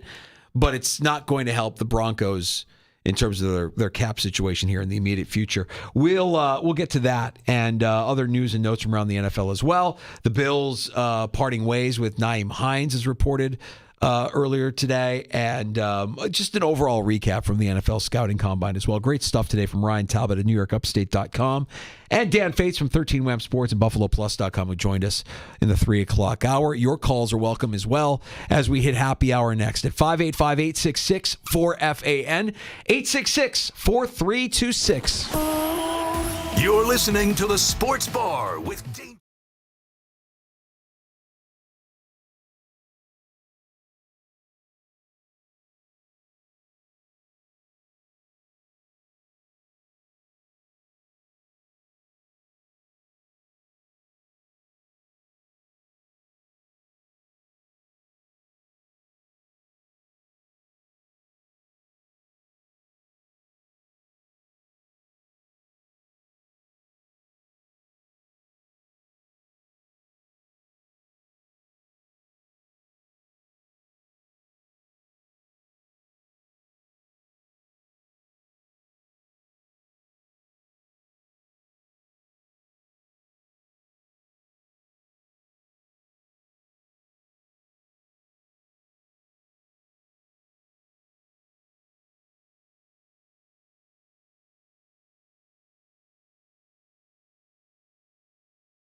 W239BF Rochester, the sports leader. 95.7 FM and AM 950, The Fan, Rochester.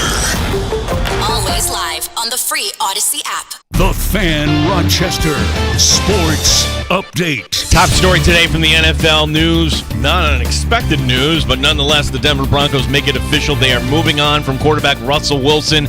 It's a record in terms of dead cap, $85 million. Mike Evans resigning with Tampa Bay. It's a 2-year deal. The Chiefs tagging corner L'Jarius Sneed. It's the non-exclusive category. Jason Kelce officially announcing his retirement from the NFL. One note from the Bills over the weekend. Adam Schefter reporting the Bills will release running back Nyheim Hines. That would free up $4.6 against the Bills cap.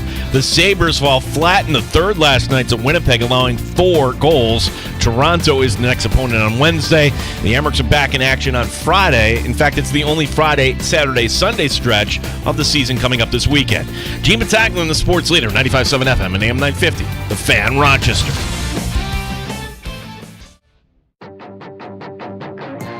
The Sports Bar with Danger and Battaglia. Even though the combine is now and you have the draft coming up, you have free agency first, right, guys? And we have to get through that, and it could totally change everything. I remember 2019, we were all going, okay, draft a wide receiver, help your young quarterback. Then they go out and sign John Brown and Cole Beasley. It's like, okay, wait a minute, wide receiver isn't as important anymore. I think we could be looking at the same kind of situation here. Mike Danger. I'm not necessarily convinced that a wide receiver will be the Bills' pick with their first-round pick. We'll see what kind of holes they have to fill, but defensively, if there's a pass rusher there or a defensive tackle there, that might be too good to pass up. Gene Battaglia. Right now, in 2024, is Terry Pagula the guy that would say, I want this player? 95.7 FM and AM 950, The Fan, Rochester. Get a happy hour in the Sports Bar. We welcome you on in. 95.7 FM, AM 950. We appreciate you listening locally. Also, if you're listening in the free-to-download Odyssey app or watching the Sports Bar on our YouTube page or our Twitch stream at The Fan Rochester, that's all good. We got a lot going on here as we're recapping everything from Indianapolis last week in the NFL Scouting Combine. Great conversations from Ryan Talbot and Dan Fates.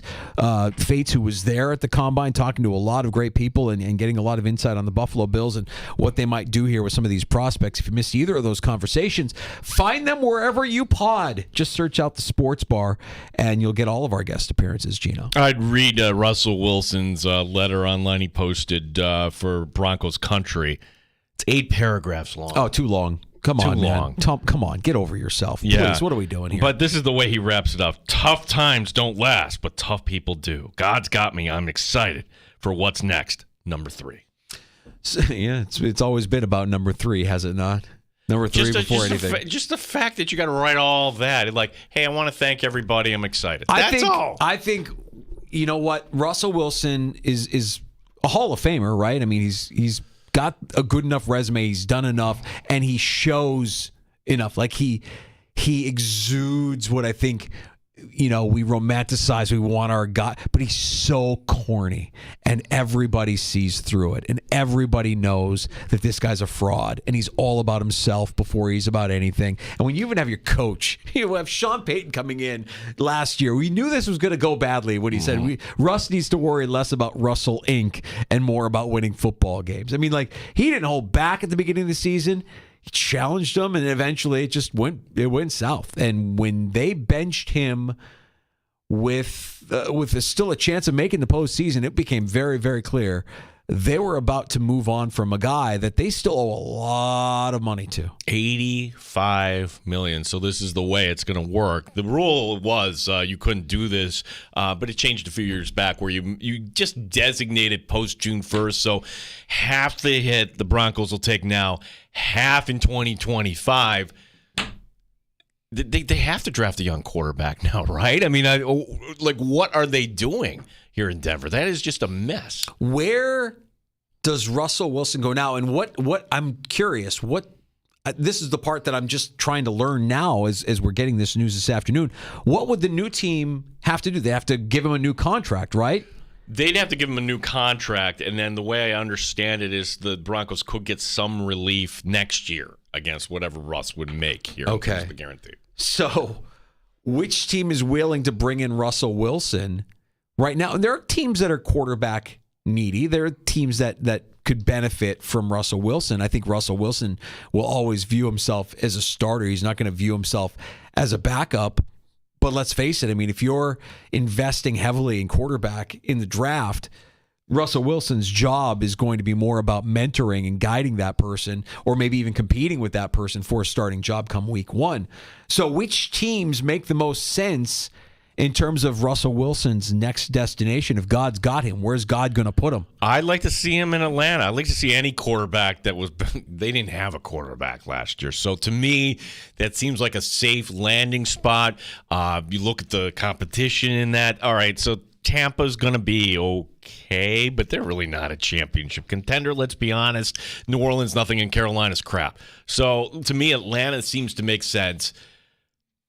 Steelers fans, don't worry. I don't think the personality of Russell Wilson would play with Steelers Nation. You know where I think he's going? You know where I think I want him to go? Tennessee. Give me Tennessee, because you've got them in a rebuild right now. Vrabel is out. Will Levis is kind of like what a young Russell Wilson was. Like, Wilson's become like the older version of Will Levis. Tannehill is a free agent. You've got a new head coach. You've got some weapons with DeAndre Hopkins and Treylon Burks. I think Will. Now also Nashville, Music City. We know that Sierra still active as an artist. I don't know that she's active in Nashville, but that would certainly be a place. Nashville is like what they say, the LA of the East Coast. Funny how, like 2 years ago, hey, these are my destinations. New Orleans, Chicago. We were rumored about the Giants. Yeah. Things kind of change quickly in this league. They sure do. Tom is calling in from Rochester. You can always join us. 866-4FAN, 866-4326. Hey, Tom.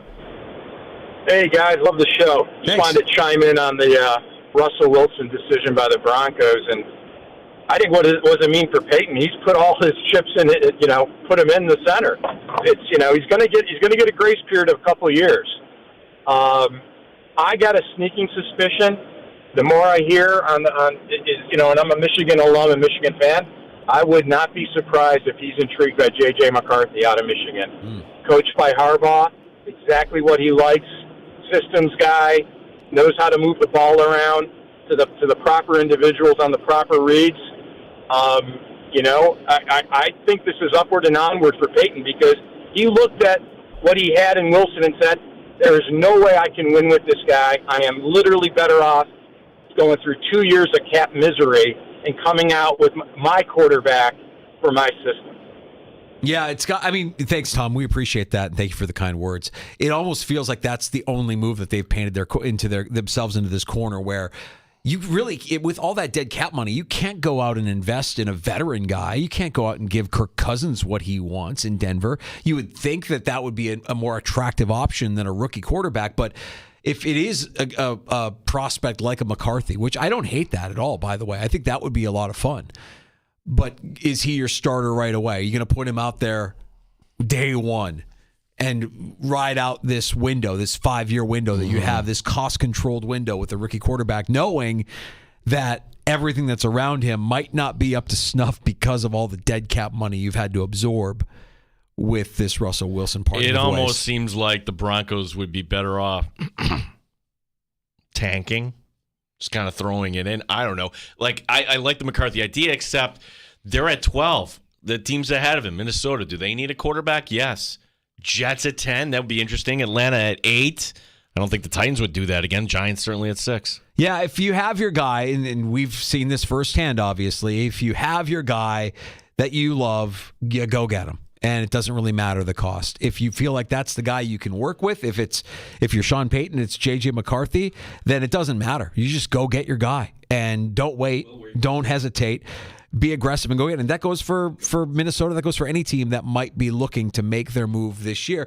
My cautionary tale to that is you better be right. And Gino, it was funny to me. Today, a friend sent me a text message with a post from an Instagram reel, and it was very reminiscent of what we were doing in the 2018 draft. We were all sitting around waiting for the Bills to make their selection, trading up, like, oh my God, they're going to do it. They're going to do it. They're going to Josh Allen. And the reaction from this group of Bills fans when they selected Josh Allen was very much like the reaction we had that night in Webster when we were there on location. I remember Master Stroke being upset. I remember you breaking your readers. Yes, I was like so angry. And it turned out okay. It was fine. You got to go get your guy. You have that video. You have that video somewhere. Will's got an interesting point. Will from Fairport calling in. What's going on, Will? Hey, I heard we're putting Russ Wilson in the Hall of Fame, and I disagree unless he goes in the same class as Joe Flacco. They are. I just looked this up, Will. They're like neck and neck. Like Wilson's only like really, yeah, and they didn't. I don't know. Maybe if they hand off to Marshawn Lynch, maybe that tips them in there with Eli. But I don't think Eli's a Hall of Famer either. Yeah, we could have that. I mean, this is some good low hanging sports talk fruit right here. Like who's in the Hall and who's not in the Hall. Well, is Eli Manning a Hall of Famer? But to the point. If you have a future Hall of Famer out there, Will, people will be like, wait a second, he's on the market? You'll be tripping over yourself. So Right. He's going to ignite a fan base for sure. Yeah. I think if you're good point, Will. Thanks for the call. I think if you're Minnesota, you'd be excited about that. I think if you're Atlanta, certainly you would be excited about it. I think if you're Tennessee, you would be excited about that. I tell you who wouldn't be excited about it. Me. If it was the Bears, I would not be excited about it because we know who he is. We know what he's about. And as long as it doesn't deter you from going with Caleb Williams, I want Caleb Williams on the field right away. Day one, no impediments. Just get out there and ball, kid. If that's the decision, then don't bring in a distraction. Don't bring in a mentor because I don't know that Russell Wilson is that. I don't know that Russell Wilson is a guy that can help develop anybody. If anything, maybe you learn by watching him or you learn by studying him. But I think the word is out. The guy's a fraud. And, he gives off this impression that he is the ultimate team guy. He's not. Remember how surprising it was? Like, wait a second, why would Seattle entertain this move? Pete Carroll kept everything hush-hush. He was right. Yeah. He was right. Yeah, everything about the Russell Wilson era in Denver is a disaster. And man, for the Broncos, this has got to be tough if you're a Broncos fan. You've had a pretty significant drought here. And not just a drought, but you've had some incompetence, some real ownership change, obviously, but some real misses, some real whiffs. Wow. Is Sean Payton incompetent? I'd like to think he knows what he's doing. And when he came in, probably during the interview, hey, what can you do with Russell Wilson? Let me see. And I already got the contract, and guess what? I have more power. Well, you want your coach to be that arrogant, right? You need your coach to be that arrogant. You need your coach to be that alpha. And Sean Payton has certainly laid down the law by benching Wilson when you still had a chance at the playoffs. A slim chance, but a chance. Yeah. Jarrett Stidham next year feels like a loss for the Denver Broncos. So, yeah, maybe to Tom's point, joined us just a few minutes ago, maybe it is a rookie quarterback for the Broncos in round one. Maybe it is a J.J. McCarthy type player. Go up and get him and see how it plays out. I wouldn't hate that for the Broncos. I kind of like McCarthy. McCarthy's a winner. Got some breaking news here, Danger. More breaking news. This is a different story. Ow! It really hit me. I didn't know it was coming back that far. Devils just fired Lindy Ruff. Yeah. There was, what was the play that happened? I saw it cross my feed. They didn't have enough. Well, they were they playing the Kings yesterday, right? Yeah. Yeah, but there was something that happened, I think in the game before that, where they pulled the goalie, but they pulled the goalie with like 5 minutes, but they didn't get the sixth skater on the ice or something like that. There was something, I don't want to misspeak and say something that didn't happen, but it was a level of incompetence that you just can't have if you're a team that's trying to make it back to the postseason. So I guess I'm not too surprised.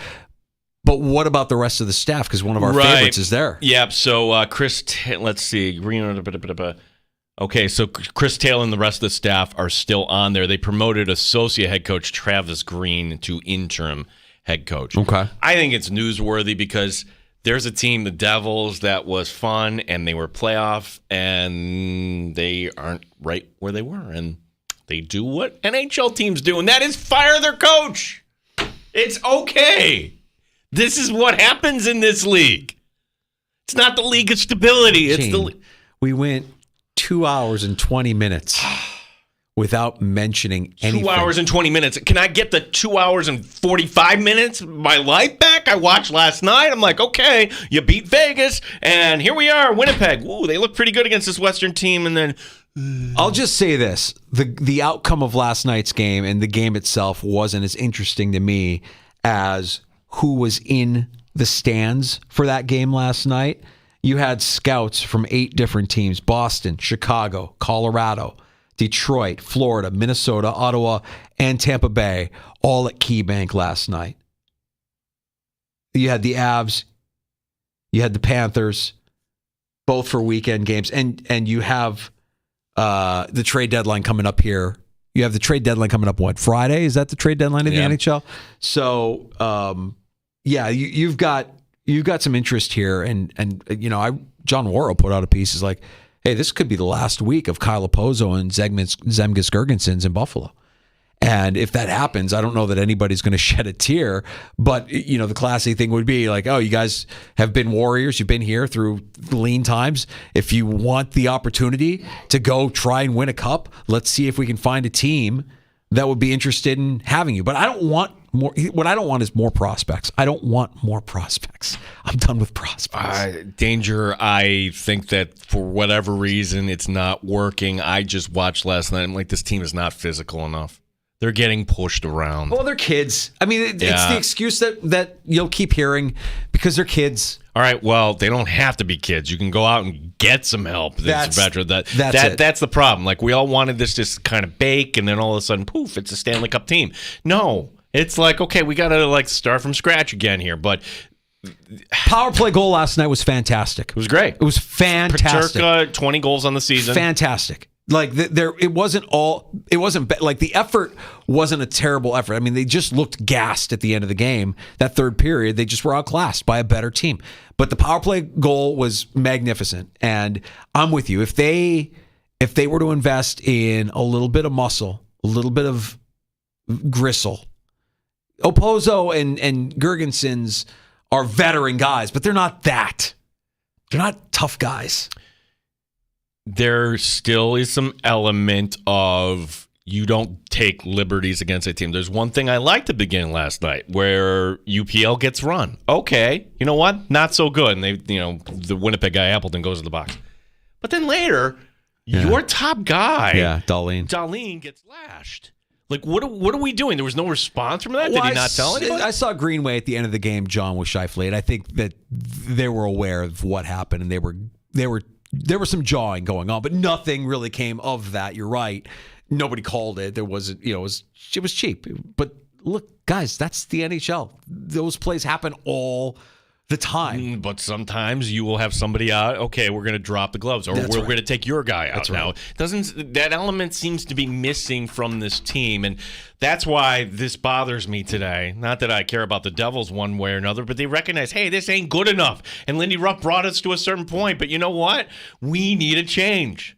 So sure, they've hit a rough patch here. The Devils have. I'm just surprised. And would I welcome him back? In a New York minute, I would welcome back Lindy Ruff to Buffalo. Ooh. Interesting. In a New York minute. Yeah, I don't know about that. Why? I'm not saying that he's not better than what they have in Don Granato. I'm just saying, is there somebody better than Lindy Ruff that you could get right now? Well, that's fair. I think, fair. But I think the person that we're closest to could actually be a better option for this team long term than what Lindy Ruff could be. Well, to me, that would also be part of this, is that we all kind of see that Seth Appert got the call up to Buffalo when Don Granato was not available. Yeah. I mean, you mentioned Peterka. You could talk about a handful of those guys, UP, all of those guys that know Coach Appert from their time here. And maybe he's a guy that can get more out of them. I'm not sure. I don't know. But it certainly doesn't feel like they're going to move on from their coach when they just extended him and he hasn't even hit that first year of his extension. That he's the guy and he's going to be the guy, like it or not. Whether or not they can get anybody here or move on from any pieces to add some of that grit that we're talking about remains to be seen. Trade deadline. End of the week here for the NHL. Hopefully Tails is going to be okay through all this. Yeah, that's my hope. I mean, when you see Lindy Ruff being gone, immediately think, whoa, is Tails getting the nod there? But it sounds like he's, at least for now, still a part of the plan, albeit not the interim head coach. All right, interesting. We'll get to a round of shots next in the sports bar, Gino. Yeah, we had a busy sports weekend, as we normally do, as there was another surprise move. I got to kind of see if this player actually has accepted his American Hockey League assignment. This team is not going to be coming to Rochester the rest of the way, but we'll tell you who might be down in the AHL. Got news from the Amerks, the Nighthawks. We've got who's the hottest team in sports right now? The answer would be the Boston Celtics. Unbelievable. Why don't you just pencil them into the final right now? Those stories and more coming up. All right, we'll get a round of shots. We got last call, 866-4FAN if you want to pull up a stool, 866-4326. You're listening to the Sports Bar with Danger and Battaglia.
Breaking news today out of the NFL where the Denver Broncos moving on from quarterback Russell Wilson. That will cost the Broncos $85 million in dead cap as a new NFL record. Mike Evans re-signing with the Tampa Bay Buccaneers. It's a 2-year deal. The Chiefs tagging corner L'Jarius Sneed. It's the non-exclusive category. Jason Kelce, as expected, announcing his retirement from the Eagles and the NFL today. We did have one Bills note as Adam Schefter over the weekend reporting the Bills releasing running back Nyheim Hines. That move will free up $4.6 in cap space. The NFL season legal tampering to begin on Monday. The Sabres allow 4 third-period goals in the loss to Winnipeg. Toronto is next up on Wednesday. The Amerks have their one and only weekend with a Friday, Saturday, Sunday stretch coming up this weekend. Gene Battaglia, the sports leader, the Fan, Rochester. The only way to take the Fan Rochester with you is the free Odyssey app. Download it today and follow the sports leader, 95.7 FM and AM 950, The Fan, Rochester. Fun show this afternoon. Dan Fates, 13 Wham Sports. Ryan Talbot, NewYorkUpstate.com. Recapping the NFL Scouting Combine from Indianapolis last week. If you missed either conversation, you can get that now in that free-to-download Odyssey app or wherever you get your podcasts. Just search out the Sports Bar. And we also appreciate everybody stopping by the YouTube channel at The Fan Rochester, also on Twitch at The Fan Rochester. Don't forget to like and subscribe while you are there. It's time for a round of shots. Could Winnipeg actually be in the NHL Cup final? I mean, they're good. Actually, I mean, that loss was bad last night for Buffalo, knowing they had the lead in the third, but 39 wins through 60 games, that is a franchise best for the Jets. Head coach Don Granato of the Sabres said his team, some guys look fatigued in the third period. You don't say there, Coach. Toronto coming up against Buffalo on Wednesday. The NHL trade deadline, perhaps more important, coming up on Friday. Good. On a surprising move, the Washington Capitals sending down center Evgeny Kuznetsov. None of the 31 other teams were interested. They didn't put in a waiver claim, so Kuznetsov has been assigned to the Hershey Bears. Now, whether he'll actually report, that remains to be seen. He had 1 year left on his deal. He was the Caps' leading scorer from their 2018 Stanley Cup run. Is Kuznetsov the player? I think Kuznetsov is the player that back in the day had that photo. Correct. So he did go through the program. So it's right. So there's some talk that whatever they were waiting for him to go through the program, now he did. And then you go down. Now he goes down. He's got to have it. That's the key. These players, I'm telling you, the NHL, nobody can report on it. Nobody is reporting on it. But with no drug policy, I don't know what the percentage is, what the number is, but some of these guys, most of these guys, I would say, the majority of these guys have to be on some sort of substance. Oh, there is a policy. It's just like, do you want to do anything about it? No, I'm good. Okay. That's the policy. That's the policy. Other notes for their locals. The Amerks splitting a pair up in Belleville this weekend. The home and home with Syracuse Friday and Saturday. Then Utica coming to town on Sunday. Hey, the Nighthawks. They broke their 6-game losing streak with a win in the Dallas Metroplex. First win of the calendar year for the Nighthawks, too. Rochester hosting Albany on Saturday night. And we now know who the RIT Tigers will host this weekend in the Atlantic Hockey quarterfinals. It'll be the 11th seed, Robert Morris, game 1 Friday night at the GPC. Robert Morris, any threat to the RIT Tigers, Gino? If only because they have a goaltender. Like Chad Veltri was a Niagara transfer. He was at Robert Morris before, so that's why you have Robert Morris. What a roller coaster! Robert Morris wins in overtime because the goalie for Bentley literally gave the puck away to an empty net. Can you imagine your season ending like that? No, bad. Pete Maravich played in an era when freshmen weren't allowed to play, and there wasn't a three-point line. It's not to take anything away from what Caitlin Clark has accomplished toward the end of the half. Clark, with a new nickname, by the way, a Ponytail Pete, she hit a free throw to surpass Maravich for the all-time mark. Number 6, Iowa, getting the win over number 2, Ohio State on Senior Day. Yeah, this is going to be a fun story to watch here with women's college basketball, see how far Clark can take these Hawkeyes. She's great, man. This is a great story, and she deserves all of the accolades that she's getting. I hate that nickname, by the way, Ponytail Pete. That's terrible. She said she's fine with it. I think it's just let it fade out. By the way, the women's Final Four is actually in Cleveland, so anybody can you imagine what the ticket price. It's all Iowa dependent, right? Well, yes, and I think. I think you can imagine what the ticket price is. It'll be more than what, if they're in it, it'll be more than what anybody's ever paid for a women's Final Four. but it's still nowhere near what you would pay to go to a men's Final Four, what you would pay for the premium. No. I here's why I would say if Iowa makes it, I'm out of mulligans here. I can't bet with you. What would be the get-in price if Iowa makes it with less seats in Cleveland where they play? That's the other thing. Yeah, it's Cleveland. Well, you're not going to a warm weather destination. It's not Dallas. It's not Vegas. Dude, it was 72 here today. What are you talking about, Danger? San Antonio. It's still Cleveland. Should we just pencil the Boston Celtics into the NBA Finals right now? The Celtics won their 11th in a row. They pounded Golden State 140-88. Fifth time Boston has defeated an opponent by 50 or more points this season.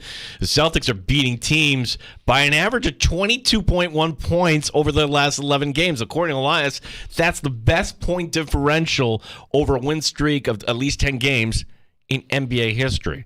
Tonight, 6 games in the league. The doubleheader on NBA TV has the Clippers and Bucks at 8 o'clock, followed by Oklahoma City and LeBron James at 10:30. Did Knicks fans exhale yet after what happened with Brunson? Yeah, everything's just a sore knee. Everything's going to be okay.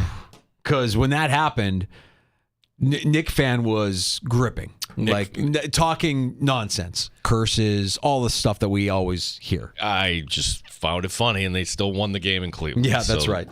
Reigning NL MVP Ronald Acuna Jr. has irritation around his meniscus. It's not expected to keep him on the opening day, although he is set to undergo further evaluation. He was to meet this afternoon with Doctor. This is the new name in medicine. I'm gonna take a stab. Yeah. Neil El Atrache. Yeah, I think so. Yes, he's the name where you go to if you're a star. That was to happen in LA today. Finally, I mean that. If you're a Braves fan, it can't make you that nervous, right? Like, you recognize what this is, spring training. My knees just kind of feeling like you're okay, right? No, because it was what was it? It was like he actually this happened with on the field, and he had the ACL. So if it's the same knee that the ACL was on, basically take the rest of spring training. That's off. right. Like, you're a pitcher, you need spring training. Everybody else, just enjoy the sun. That's right. Finally, a couple names from my childhood past. Now, Danger, these guys, I'm thinking they were right before your time. Former Pirates catcher Ed Ott. What a name, Ed Ott. Leaves us at age 72. Ott, spelled O-T-T, was the backstop on the last Pirates World Championship team from 1979. Also leaving us, former Royal shortstop UL Washington, part of the World Series team from 1980. What did UL stand for? The initials, nothing. His parents gave him the initials UL, literally 2 letters. He would play every game with a toothpick in his mouth. Do you remember, when I hear UL, the first thing I think of is Jackie Gleason's character in the old movie The Toy. His initials were US, but everybody would call him US. Oh. US. If you say it with a southern accent, it sounds a little bit different. No, neither of those players resonate or register with me. But while we have a moment and we're talking about those who have passed, I think it's probably appropriate to mention that ESPN NFL insider Chris Mortensen passed away over the weekend at the age of 72. Knew he was battling some stuff for quite some time. 72 is way too young, and he basically set a tone when it came to NFL insiders. He's the first guy. Yeah, he diagnosed 2016 with stage 4 cancer. So the fact that, okay, he did this, and it was around this time last year that it was announced he was stepping away, and then you kind of forget. You don't see him on TV. You don't see the reports. So that news came across yesterday, 72, and I just, never got to meet him or talk to him, but from what everybody was saying, just seemed like a really class individual. You hear nothing but great things, and that's the kind of legacy I think you want to leave behind. He was really, really good at his job, and you never heard anybody say a bad word about that guy. So all those men will be missed. I remember vaguely that Royals team. Who was their pitcher that they had? They had was their ace? Was it Quisenberry? He was the closer, Dan Quisenberry. He also left us. I was like 4 or 5 years old, I guess, when that was 1980. 1980 against the Phillies. Yeah. Yep, I do remember that one. Yep, I was just a little one. I don't even think I was really into baseball at age 5. Baseball is part of the fabric, Danger. Like baseball writer, of course you remember. Yeah, but I don't have daddy issues, man. When I wanted to catch, I had a catch. It was fine. Like, okay, Dad and I had a catch. I remember my dad throwing the ball so hard at me, I thought he was trying to break my hand. You know how when you're a kid and, you've got your mitt and your old man is throwing, he's not throwing it hard, but when you're a kid, it feels like he's throwing it really hard. I'm like, jeez, Dad, what are we doing here? We had a nice catch. That was it. And that was good. It's like, oh, you want to have a catch, kid? Let's have a catch. Let me try and break your hand while we're having a catch. How's that? The executive producer actually on Saturday night punched up Major League, the original one. Oh my gosh. With Charlie Sheen. Yeah. And former sports bar guest Corbin Burnson. Dorn. Just playing Olay at third base. Great. Classic. And a big portion of our audience has no idea who we're talking about. No. Wait a second. If Punch you're it up. Sports It doesn't fan, really you hold. got It doesn't really hold up, though, right? Well, the name Cleveland Indians probably doesn't hold There's up. a lot of elements of that movie that probably don't hold up in today's world. I've seen worse. Let's just put it that way. Yeah, for sure. Let's take a break and come back with Last Call next at 866-4326. 585-866-4FAN as we close up shop and let you know who's stopping by the sports bar tomorrow afternoon here on the Fan Rochester. You're listening to the Sports Bar with Danger and Battaglia.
950 The Fan, Rochester.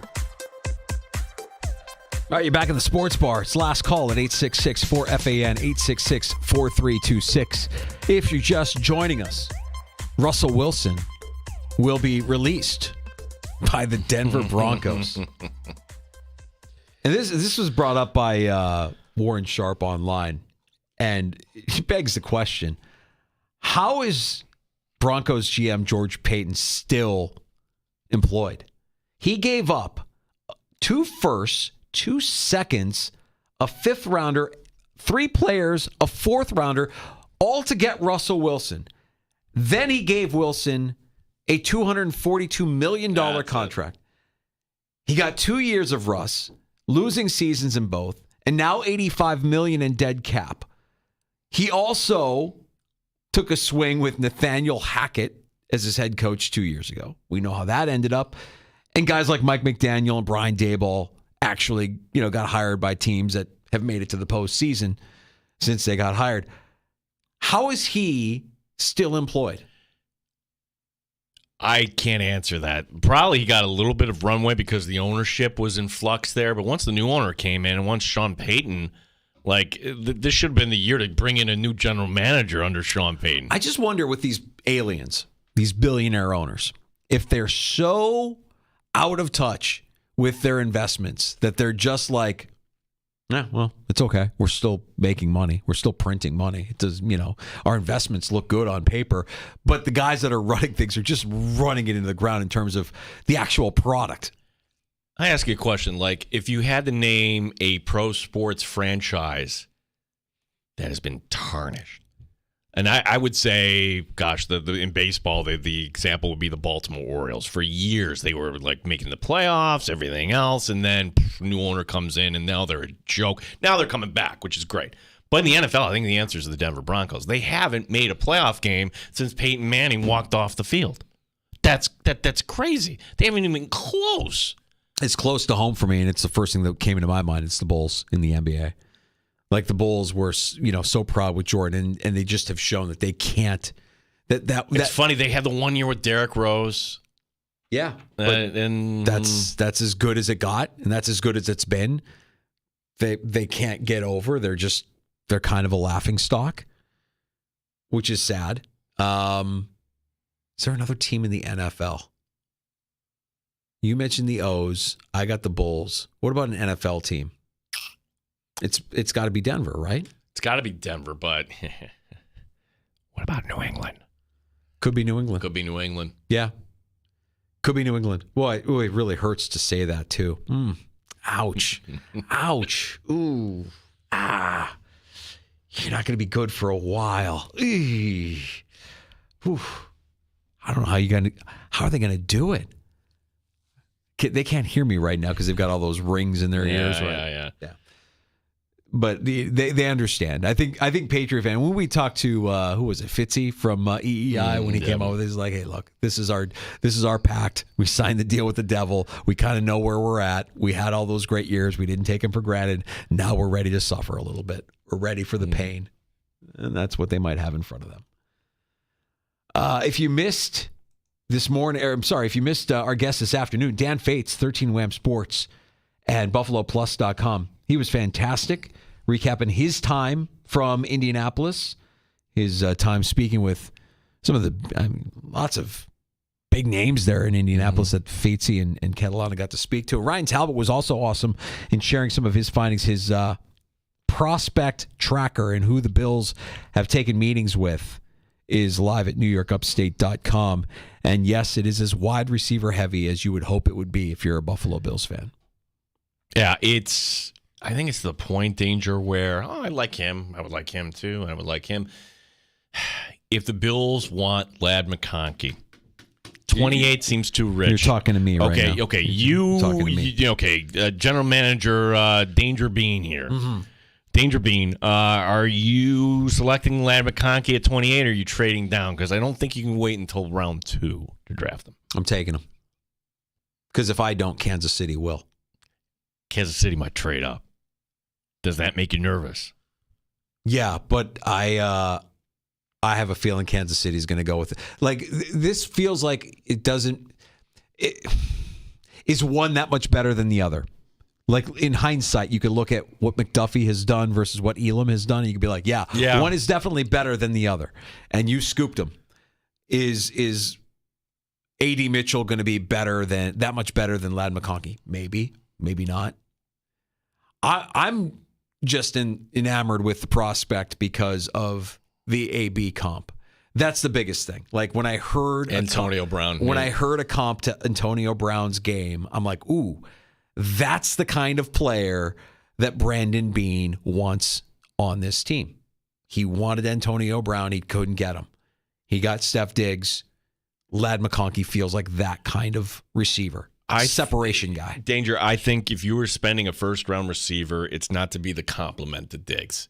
It's to be Diggs' eventual replacement. I think he could be that. Like, it may not be the best fit for this year for this Buffalo Bills team, but I don't care. Give me the guy with the best skill set. And I don't know if that's McConkey. I'm going to reserve judgment on this because you know this process. You fall in love with a guy and then, Travis Etienne or Jack Campbell or whoever it may be along the way. I don't know, man. I feel pretty smitten right now. I've got a good, 6-8 week love affair in mind for the next few. If we're going to talk about wide receivers, that's the guy that I've got circled. That's the guy that if I'm Brandon Beane, I'm not leaving Detroit without him.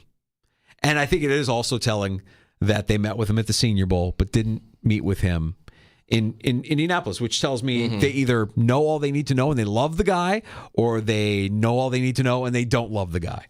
But that comp is the thing that really has me hooked. And if there's accuracy to that comp, and it to my eyes it looks like there is, then that's the guy you're not leaving Detroit without. Tomorrow we'll get an Amerks update. Your proud home of Rochester Americans hockey, the Fan Rochester. Head coach Seth Appert stops by as he does every Tuesday at 4:25. So the team had a chance for the sweep up in Belleville, but the Sens came back on Saturday. So we're in the push here. Basically, just a little over a month to go here in the regular season. We'll talk to the Amerks head coach. They're in playoff mode now. Again, if you missed Ryan Talbot, if you missed Dan Fates earlier this afternoon, just search out the Sports Bar wherever you get your shows. That includes the free-to-download Odyssey app, Apple Podcasts, Spotify, wherever you pod. Search out the Sports Bar. And we appreciate you also checking us out on the YouTube channel at The Fan Rochester and our stream on Twitch at The Fan Rochester as well. Gino, have a great night. Thanks, you too, Danger. We'll talk to you again tomorrow afternoon starting at 3 o'clock on The Fan Rochester. It's that time again.